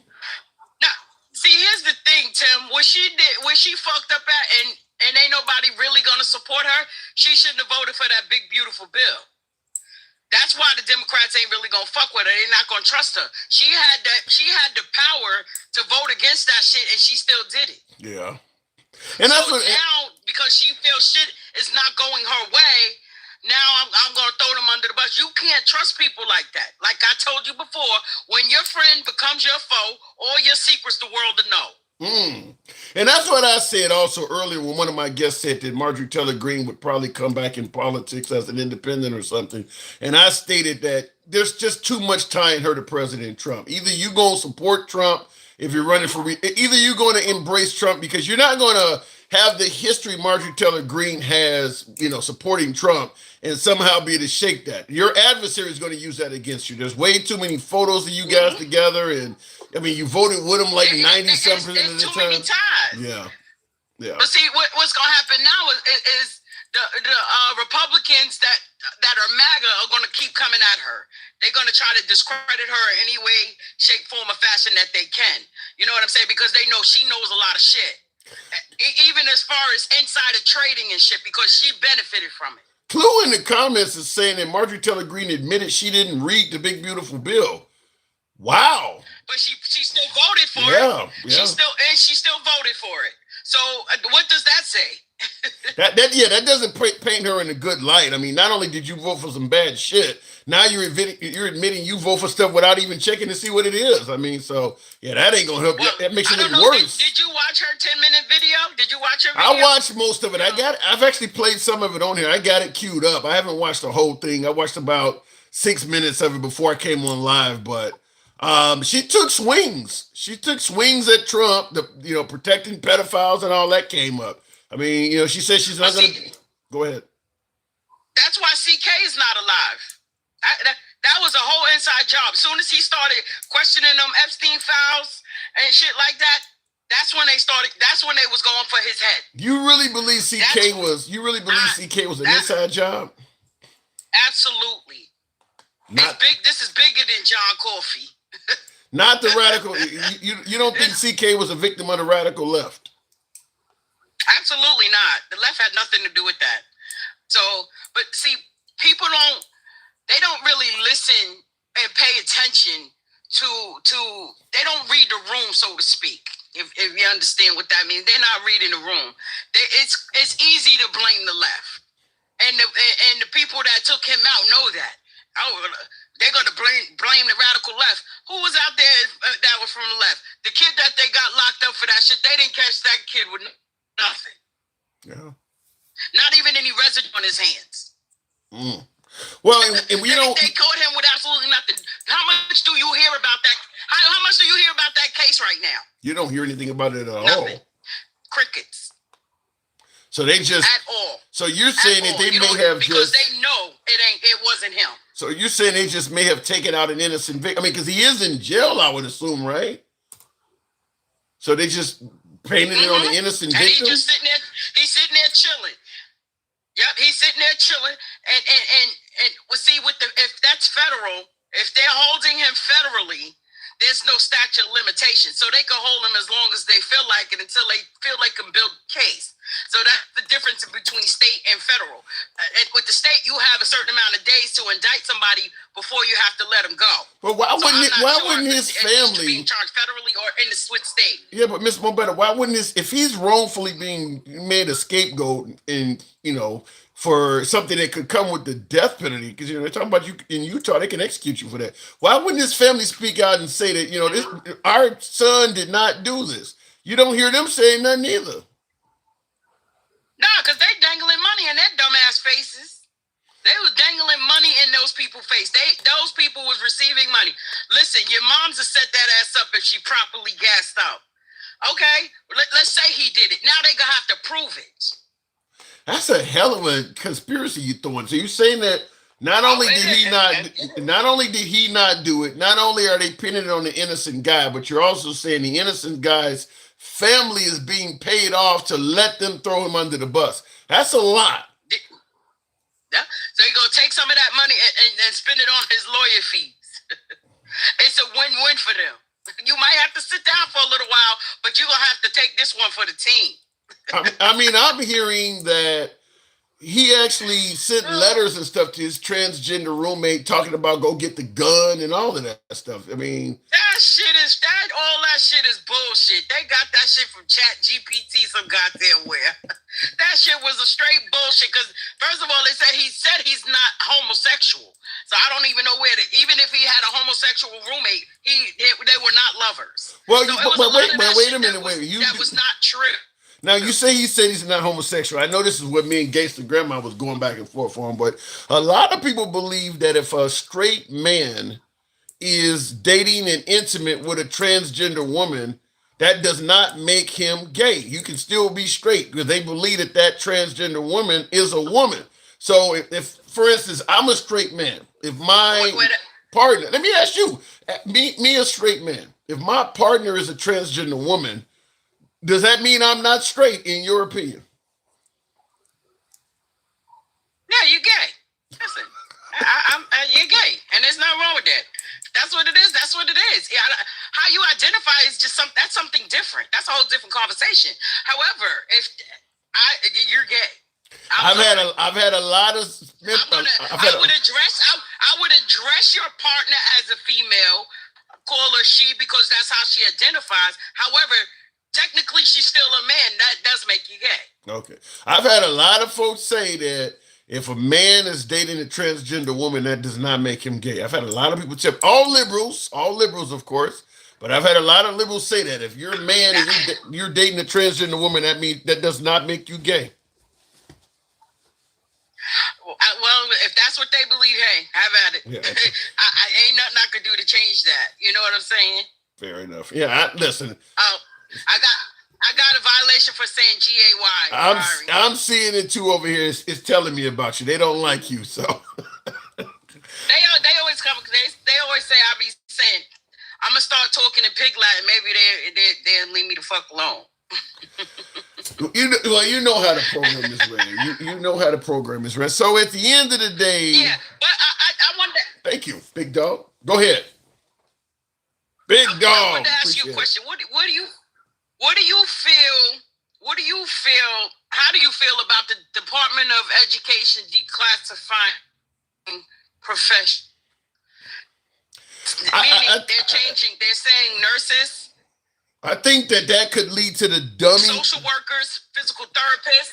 That could lead to the dumbing down of America. I mean, you're going to make it harder for people to get in all of them professions when it comes to getting student loans and things like that. I mean, I don't see anything good about that at all. Happen, it's not going to be good. You know why? Because people are going to stop going out for those professions where they need them the most. Yeah, that's where they need it. There's already a shortage of nurses and stuff like that. And for you to get up there and say they're not professional is disrespectful. So like I said, if you're going to take away the title, take away all those loans and shit that people took out to get those professions. And that's those titles. And that's what I was going to say. It's going to lead to a shortage in those fields. I mean, once you make it harder for people to get an education and become a nurse or to become it's going to lead to a shortage in those fields. But I think this is something, a lot of things that Trump is doing, I believe, are only going to last as long as Trump is in power. I think a lot of things he is doing is going to be reversed and reset. I think even the Gulf of America and the Department of War are going to be changed back. I mean, there's a lot of things he's done, naming military bases back at the Confederates. I think a lot of that stuff is going to be changed once he leaves office. Well, it's just a travesty, and it's blatant disrespect. It's disrespect because people work hard when you go to school, a lot of studying, sacrificing, and different things to get those positions. My daughter is a social worker. And trust me, I had just as many endless nights as she did when she's going to school, writing papers and doing all kinds of things. It's disrespectful. Yeah. But those are the victories. MAGA complaining everything Trump has done good is for another country himself.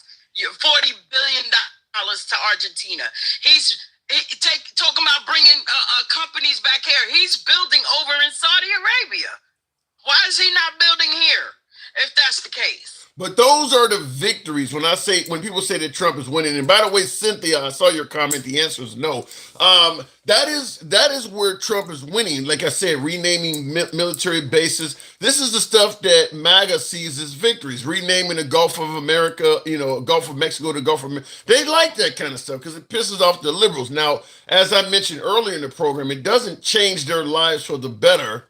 But they like it. It's spanking the liberals. It's doing things to make the liberals cry and whine, and he's winning. The crazy shit about that is they're actually probably suffering more than the liberals. What do you mean? They're as far as Republican, most of those people that support Trump are in red states. They're red people. Yeah. You know what I'm saying?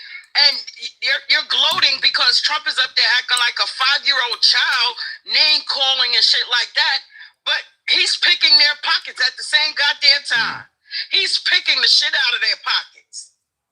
What do you think happens? But they think it's okay. What do you think happens in the end? Because Trump probably has, I would say this with a fair bit of confidence, Trump has probably enriched himself more than any other president while in the White House. But do you think there's a possibility that after he leaves, they'll go after him financially to get some of the money back? Oh, they're gonna go after him one way or the other. They're gonna go after him. Like I said, these midterms are critical midterms. They talk about gutting the swamp, draining the swamp. You're gonna have to do it in them polls in the midterms. You feel confident the Democrats? He's gonna go full force if the red wins the midterms. You feel confident the Democrats gonna pull off the midterms? Yes, because again, a lot of his supporters now are upset because they're like, well, we didn't vote for that. Some of them are still humanitarians. I don't think they're all bad, because now it's the Republican. He's damaging the Republican Party. It's beyond MAGA now. You know what I'm saying? MAGA's gonna rock with him one way or the other. Yeah. But when you're going into the elite Republicans and all kind of shit, they're not gonna have that. You're not gonna make us look like a fool. Well, I haven't seen it. Let me ask you what I asked. I think I asked Mike this earlier. If the Democrats do prevail in the midterms, as you are suggesting, the midterms will be this time next year in November, but there's a 2-month gap between the time they win and the time they take office. What would you expect of Trump during those 2 months if he knows that he's lost the midterms and there's about to be a whole bunch of Democrats coming in? He's gonna act motherfucking fool. Excuse my French. My English ain't working properly. He gonna act a fool. He does not concede. Yeah. He doesn't take a loss well. It could be interesting. Well, we seen that happen. We seen a whole insurrection. Yeah. And I see somebody in the comments. Someone in the comments even said the same thing. Another insurrection. Freedom Fighter said war. Damn. War. Shit. Miss Mobet, I do got to move it on. Your signal is dropping. He go. Okay. Yeah, you're going in. I'll give you the last word. Go ahead. I'll give you. I'm in the sticks. But yeah, no, he will start some shit because he's mad. The only way he really wins if he cheats. So it wouldn't be a surprise. We already smell it coming. He doesn't concede well. So he that's why he's testing it out with the military now, so he know when that time comes that he's already on deck. But a lot of these judges already said what he did with the military was illegal. Yeah, they did so say that. He's gonna have a fight ahead of him also. It could get to be real interesting. But Miss Mobet, I do got to move it on, and of course, thanks for not talking about my tie. Love you, appreciate it. Now try another color, Tim. You just ruined it. You could have said yes. You could have just said yes. No, just that. I mean, the brown it just makes you look a little older against that mustard. I get that, the little highlights in the tie or whatever. However, you would have did better having a mustard tie also. So, that brown does look a little old. I'm just saying. I'm so hurt. 2 in a row. Or put a fedora on or something to accent the tie. But and the fact that your people's pointing out that your shirt is short sleeve. So put a vest or some shit on next time. Oh my God. I gotta go. I'm trying to help you. I'm trying to help you, Tim. I'm not being mean. I'm just trying to help. I ain't being mean. Thank I you. like you. Thank you. I do. I fucks with you. All right, appreciate that. Thank you for your assistance. Yeah. Have a good night. Let me move on to the program. All right. University Blazer. Is that what you're saying I need? Because Bobby Gay says you look like an idiot. Okay, that's even worse. Bone is not my color, huh? Is this considered bone? Would that be the color this shirt is considered bone? To me, she's a traitor. Dummy-crats, that's what she is. So you say Marjorie Taylor Greene is a dummy-crat? Really? The caller sounds like a moron. Jeez, you guys are mean. Host and his callers are stuck hard on the propaganda tit. I think that's kind of what we do here in America. I think everybody's stuck on propaganda to some degree, are we not? But I appreciate your input. I'm trying to be mean, says Paul. All right, Paul. All right.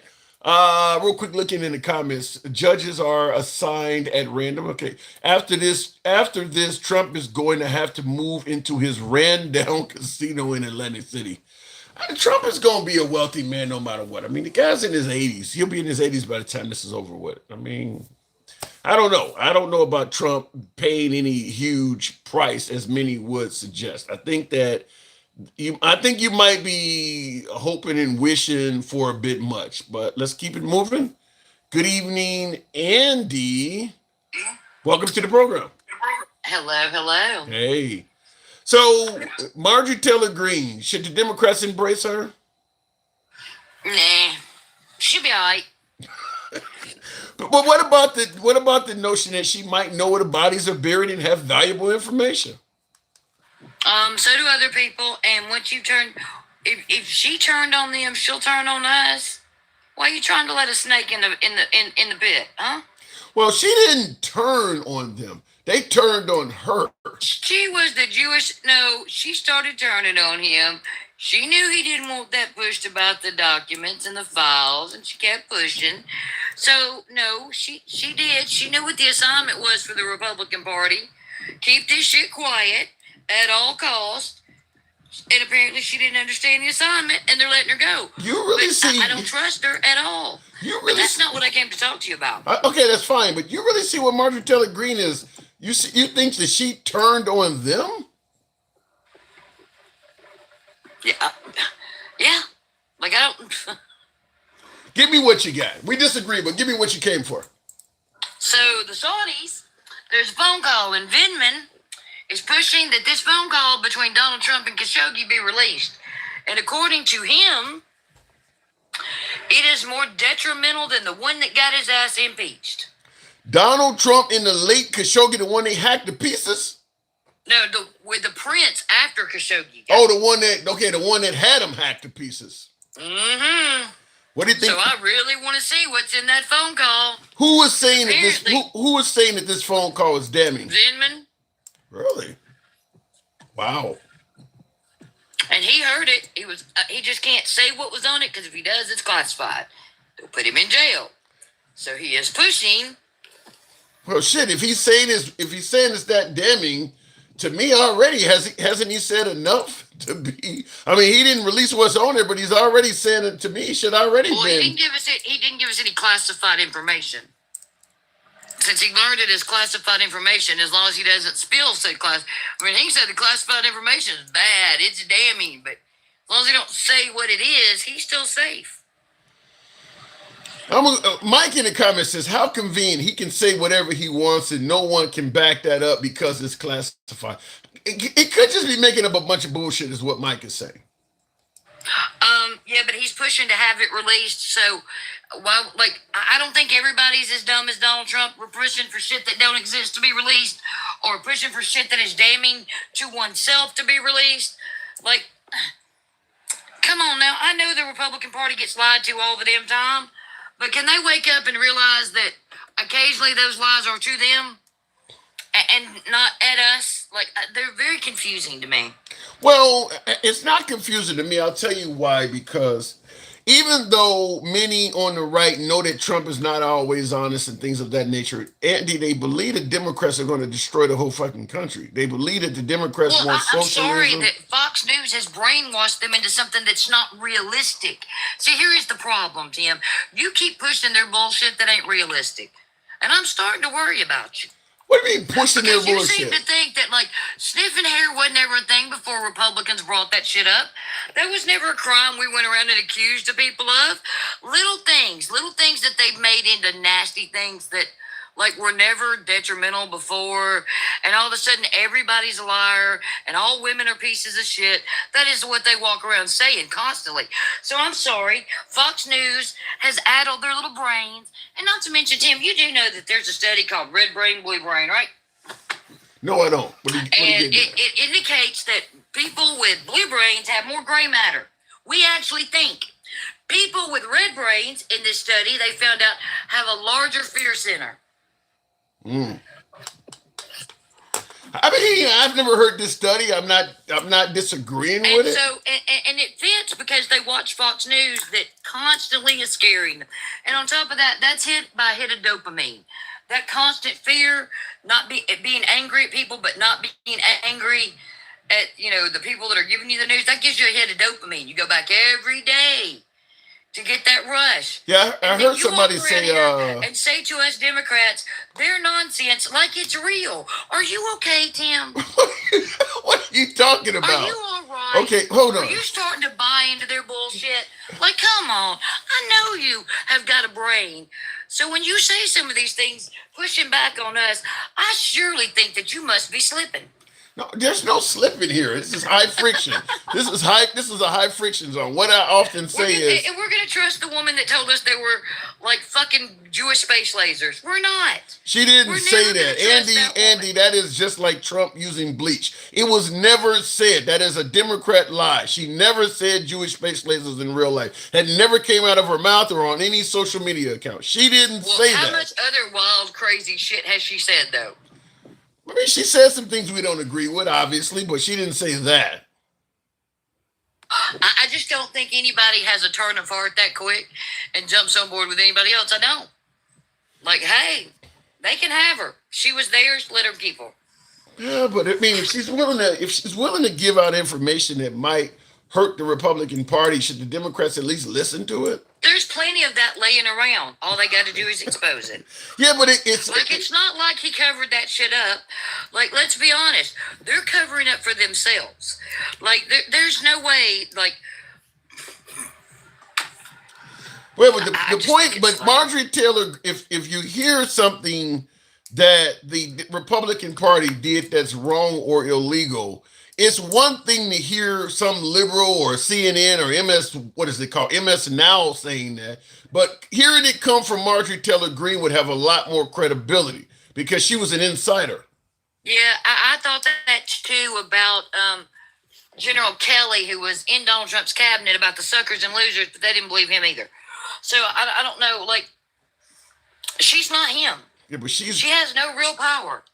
I didn't say she has power, but I think there's a lot more MAGA that believe her than any other MAGA in existence. Who else out there is more? What are you talking about, Tim? As far as the MAGA men's concerned, she just turned into another woman in 5 minutes. Damn. That's it.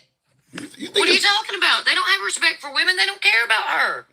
Why do you keep making it out like she's some big thing that's going to change their mind? She ain't. You think all MAGA men have no respect for women? They have wives, Andy. Yeah, they're property. It's the way they look at it. Don't talk to my wife. That's, like, you ever heard these men talk about their women?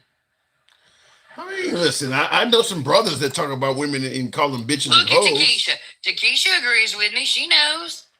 She knows. Why do the women know and y'all not know? Well, then I'm going to ask you, considering the fact that you are a white woman yourself, if Trump in the MAGA side of the aisle is so bad to women, why did he win the white women's vote hands down?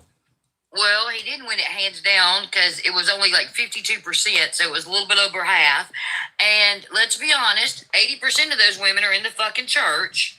So they're, you know, brainwashed from the from the Bible, and the other half are fucking racist, Tim. The women? What the fuck? The women? There are women that are racist. You don't think there are women that are racist? Yeah, of course. Come on. There's a few of them out there. There's a few. Go to the church and hang out with them fucking bitches. Tell me what you think. I'll wait. Oh, come on. Is it all about racism, really? Racism, internalized misogyny, remember? Because the Bible told them that a man had to be in charge. And since 80% of those bitches voted for that way are Christians and said they were Christians, I'm assuming they got brainwashed two ways, Fox News and the church. You do realize there are legitimate reasons to vote for Trump that have nothing to do with racism or brainwashing, right? Most of these people ain't god awfully wealthy. I don't see a lot of fucking rich people walking around. Like, most of the rich people I know don't say shit. It's these poor motherfuckers on TikTok and out in the streets who think they got something. And I got news for them. The rich, they ain't never gonna care about them.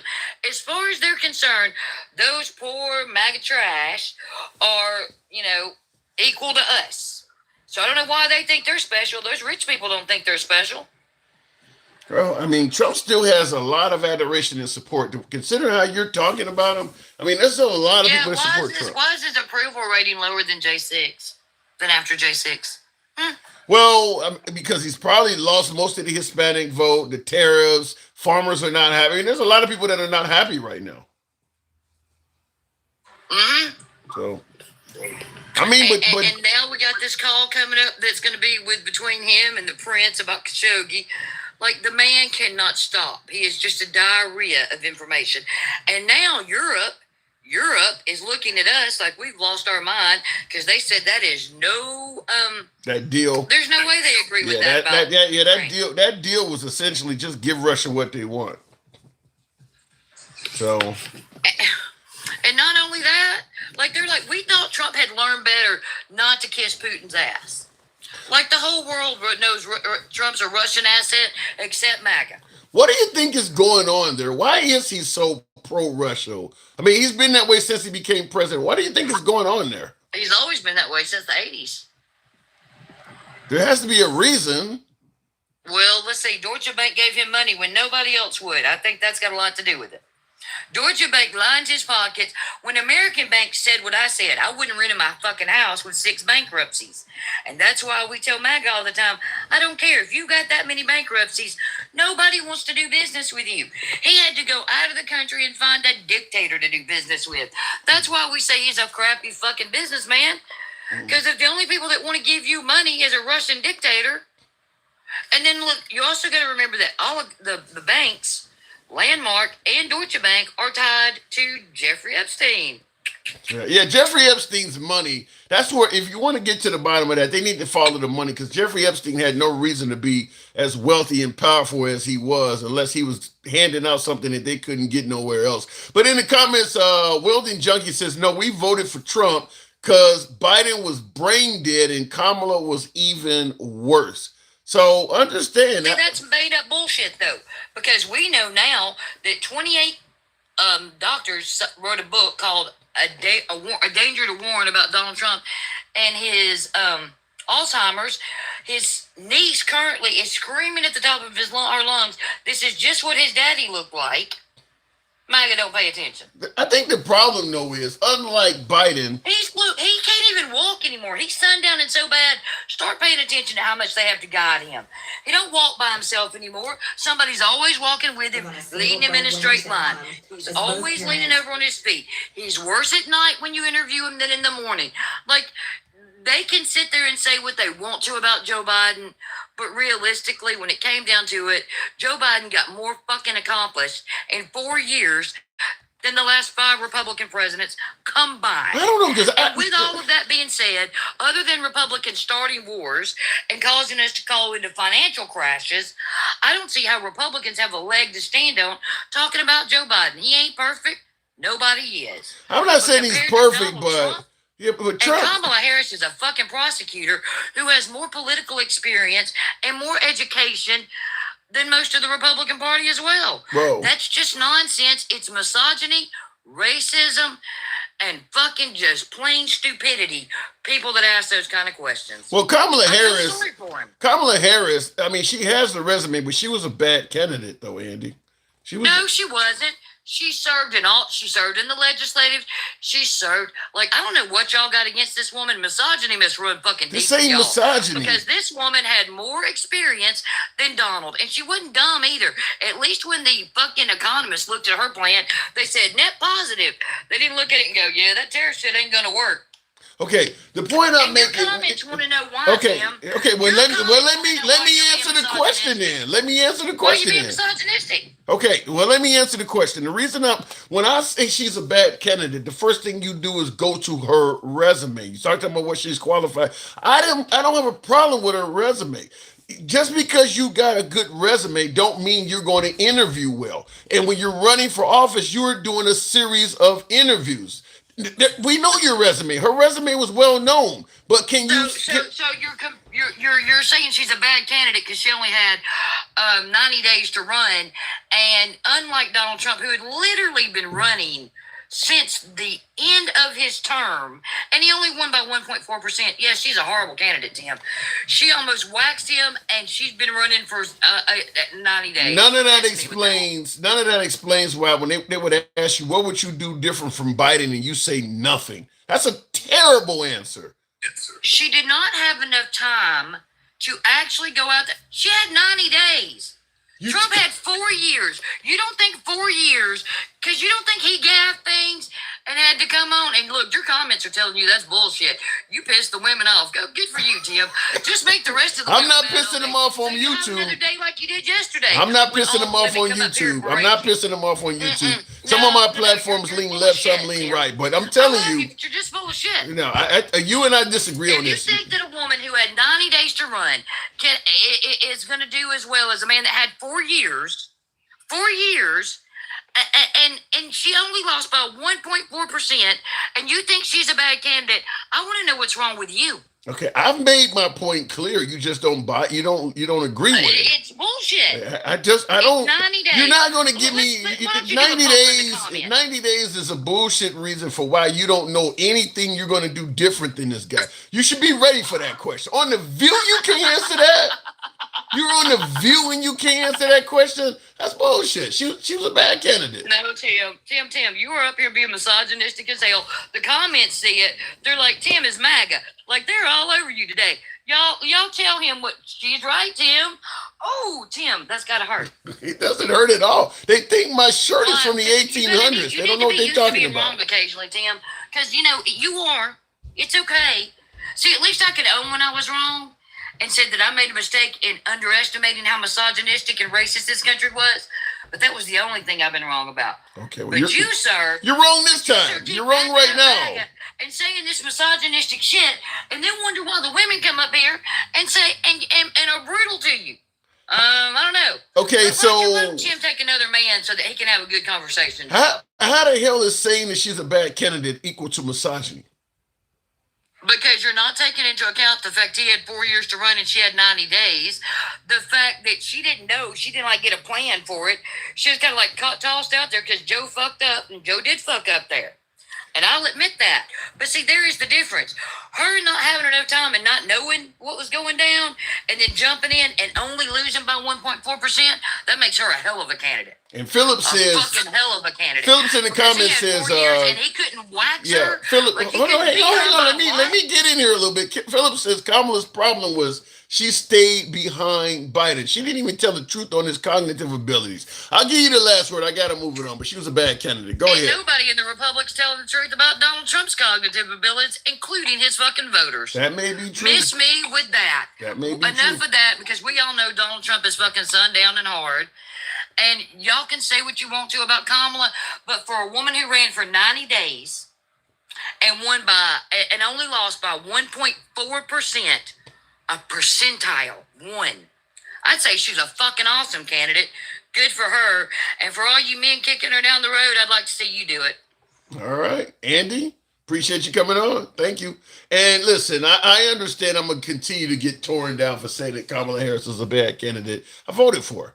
But I do think she was a bad candidate. And that's just, like I said, somebody asked you, What would you do different than Biden? You got to have an answer for that. 90, you only got 90 days to run, or what was it, 107 days she had to run? That's not an excuse for not having an answer for that question, especially on a place like The View. That's a softball territory. Softball question, softball interview, softball territory. You should be able to knock The View. If you're left and you're on The View where all five ladies, even the one that represents the Republican Party, have all openly stated they're going to vote for you, those interviews you should be able to knock out the park, even with only 90 days. That's like putting Trump on Fox News. You shouldn't be able to, you should knock all of those interviews out of the park because they're going to ask you nothing but softball questions on that network. So, look, I don't see any misogyny in saying any. So if it's misogynistic to say that Kamala Harris is a bad candidate, then what does that say about all the women that saying Trump is a bad candidate? Does that make them chauvinistic or whatever the hell you want to call it? She's a bad candidate. That's all it is. I don't agree. I think she could have, not only that, but she also turned down a lot of interviews that would have helped her out. You know, the Joe Rogans and going into male-oriented podcasts and platforms where, because keep in mind, regardless of how you feel about Kamala Harris, her biggest issue were male voters. She got trounced by men. And that's not just white men. That's Hispanic men and black men. There's not a lot of black female MAGA. Even among the Hispanics, most of them voted for her. It's the men she did bad with. She didn't go into any male-oriented platforms. A good candidate would know to do that. We're talking about Trump and Mamdani yesterday.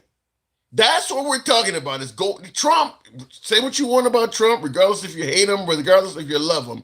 Trump goes into hostile environments. He has a history of doing it. He don't do it so much anymore, but he certainly, when he needed to be in office, he had no problem going into hostile territory. He's been on CNN and he's been on those networks. He went into hostile territory. So, bad candidate. A good candidate should know you got to get your name out there. You got 107 days to run. You should be in platforms, on interviews, all 107 of those days. President Trump, despite his age, was taking more interviews and popping up more places and doing more rallies than Kamala Harris was. Explain that. When she's like 20 years younger than him, damn near 20 years younger than him. And I'm talking about in 107 days. I'm not talking about the fact that Trump's been around much longer than Kamala Harris. I get that. But you take the 107 days that Kamala Harris had to run, and you compare Trump's activity during those same 107 days. That man was busy. That man was much more busy than Kamala Harris was. I'm just saying, bad candidate. I think she was a bad candidate. Looking in the comments, though, he loves to hear himself. That's why I say, well, I'm not going to disagree. Trump loves to hear himself. That is true. But the people voting for him liked to hear him too. And by the way, the people that voted for Kamala Harris, they liked hearing her chastise and criticize Trump as well. When she would campaign, she got resounding love and adoration at those campaigns. I don't think people were voting for her. I think they were voting because she was the anti-Trump candidate. But they treated her with nothing but love at her rallies and things like that. I'm just saying she didn't have enough of them. She didn't do enough interviews. She didn't go into enough hostile environments. That's what I'm saying. Pete Buttigieg, the former presidential candidate, I think was he over transportation under Biden, gay male? He's been on Fox and shit like that. He's been in hostile territory. Kamala Harris doesn't do that. That's what I'm talking about. She didn't do what you should do when running for president. I think she was a bad candidate and has nothing to do with being chauvinistic. I do agree she started behind the eight ball, says Phillips. Yeah, 107 days. Now, while I adamantly agree that Kamala Harris was a bad candidate, I also, in fact, I give more credit to her failure to President Biden than I do her, because Biden took too long to get out the fucking way. He took too long to get out of the way. And I'll tell you something, to add on to my comment that Kamala was a bad candidate, if Biden had got out of the way and was a transitional president like he had led people to believe, I don't think you would have been voting for Kamala in the 2024 election at all, because I don't think the Democrats would have propelled her to the top of the ticket. I don't, because when I say she's a bad candidate, we can argue back and forth about 2024, but she ran for president in 2020 as well, and she did poorly. She did poorly when she ran in 2020, and she did poorly with Democrats. She didn't make it outside of the Democrat primary. So she didn't even get a chance to experience what Republicans thought of her. The Democrats did not support her. She did bad when she ran against Biden and the rest of the Democrats in 2020. So I do believe that if Biden had been a transitional one-term president and the Democrats all stepped up, the Gavin Newsoms, the Gretchen Whitmers, maybe Bashiro and all these folks, I don't think Kamala Harris would have got picked. I think she would have served as VP, and that would have been the end of it. I don't think the Democrats would have picked her out of the bunch to run for president. So take it as you may. If it makes me sound chauvinistic, you're fucking wrong. Tap the screen, get the likes on up to 125,000. Real quick in the comments, I want to make sure I didn't miss anything here. Thank you guys that are supporting. Yeah, she started behind the 8 bar. You're right about that, Phillips. Man, you're a Trump supporter, says Corey. How? Here's the problem. Look, I don't believe in being loyal to a party, or certainly not to a person. I lean left. I'm for a host of things that are left leaning. Minimum wage increase, universal health care. I believe in common sense gun laws, even though I carry. I believe in I'm pro LGBTQ, despite some of the conversations Gangster Grandma disagreed with. There's a whole bunch of things that I lean left on, but I don't believe that you just automatically go with everything left and criticize everything right. I mean, look, I support what Trump is doing on the border. I don't think all of it is being done right, but I do believe that you should know who's in the country. So I don't think a biological male should be able to play in women's sports. So I think there's avenues to see daylight on both sides. If that makes me some kind of supporter, go with it. If Kamala is best you have, that's hilarious. You like that big beautiful bill? No, I don't like the big beautiful bill. No, I do not like. And I don't think it'll go down in history as anything that was big and beautiful. Why do you have those pics on the wall? Why do I get so much comment? This is a political show, and I got the president and the vice president on the wall. Every show now, I'm getting comments on why the damn pictures on the wall. They're the president and the vice president of the country. Every show I get that. Oh my God, they're the current leader, first and second leader of the country. I mean, I always hold these up. These were on the wall just a few months ago. Both of these pictures came out of there. When they lost, they came down. I mean, I still got Obama's picture here from. Why are the pictures on the wall? Anyway, looking in the comments, can listen to her talk for hours and she never says one thing. What are you saying, Mike? That Kamala talks loud and says nothing? That's what they're accusing me of doing. Put more pictures on of different presidents. Clear that right up. Well, whoever's the current president and VP is going to be on the wall. Once Trump is gone, whoever follows him. In fact, we already got artifacts waiting just in case something else happens. Here you go. You may see this up eventually. So this is what happens. We go with what's currently there. It's not supporting any candidate. It's just what's there. Anyhow, jeez, I appreciate the 115,000. It's been a rough show today. I'll tell you that. This has been a rough show. Just go full MAGA, Tim. Go get that big check from Fox. That wouldn't be authentic, bro. It would not be an authentic show.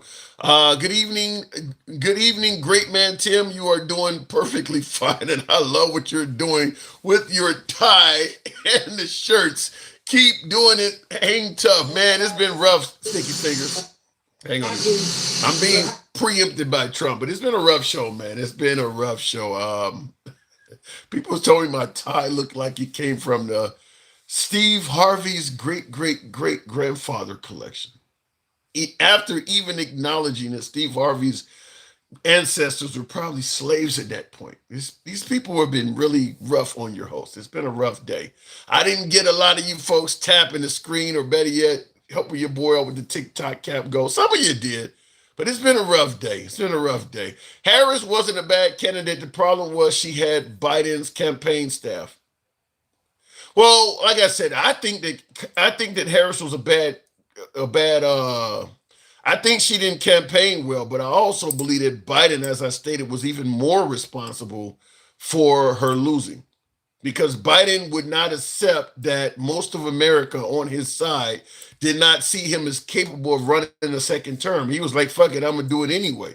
And then all of a sudden, people, donors and stuff are backing out and things like that. So I really think that had he ran a single term, the Democrats would have had a chance for all of them to get up there and state their case. And I don't think it would have ended up being Kamala Harris. I just don't. I think Gavin Newsom or Gretchen Whitmer, what is the guy, Shapiro out of Pennsylvania, some folks like Westmore. There's a host of candidates I think that would have did better than Kamala Harris, just like they did in 2020 when she ran. People did better than her. I don't think she would have.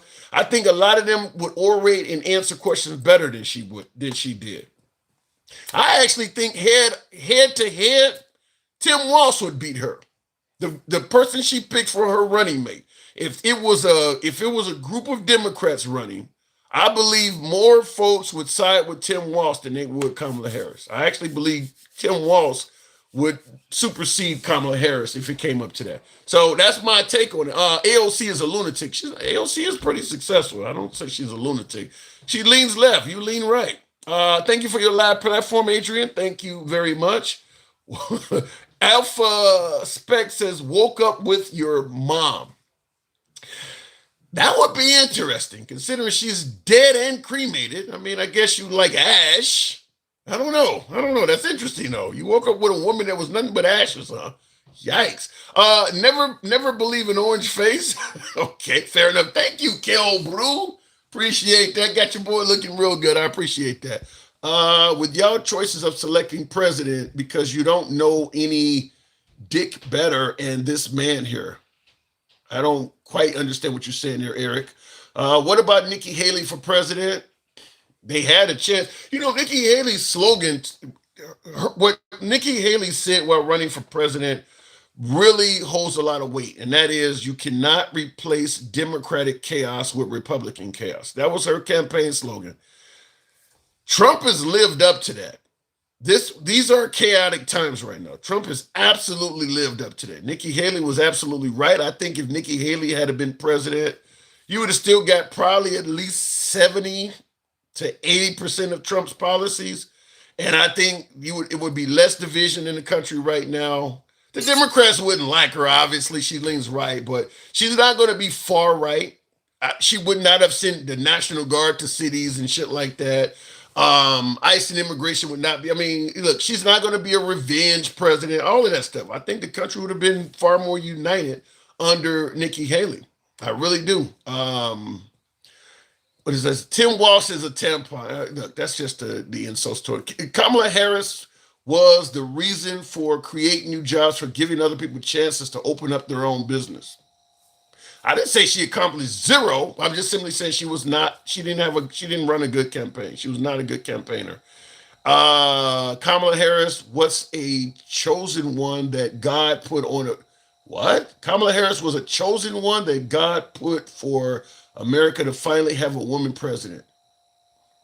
Then she would have won in 2020 then, if that was the case. That's not true. Nikki Haley is a warmonger. Tulsi is too. What do you think Trump is? I mean, what do you think? He's talking about going to war with Venezuela, fucking Nigeria, Greenland, taking the Panama Canal back by force, making Canada 51st state. I mean, what do you think he's doing? I mean, you didn't avoid war by voting for Trump. I mean, the only difference is he ain't quite started it yet. In fact, he has started war. What he is doing with the boats off the coast of Venezuela and what he did to Iran, those are acts of war. The only thing is those countries know they can't really deal with the United States, so they did not respond. But what we've done in Venezuela or off the coast of Venezuela and what we've done in Iran, those are acts of war. We've already committed acts of war under Trump. The people just didn't respond to it. A U.S. president compromised by homosexual allegations is a threat to national security and must be removed immediately. Really? How?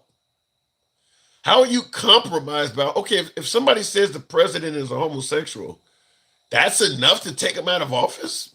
How more anti-gay can you get than that? Who cares?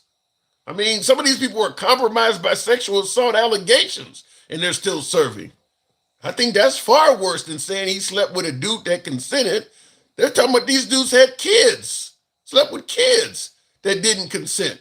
And they're getting second terms and shit. So we disagree on that. Anyway, I appreciate the 118,000. You know, guys know what I got to do. As always, thank you for tapping the screen. Thank you for following the program. If you enjoy this type of dialogue from all sides of the aisle without any concern of being blocked, banned, or censored, follow us if you're watching on TikTok, Instagram, or indeed Facebook. And if you're watching on YouTube, give your boy a sub. We'll be here tomorrow as well.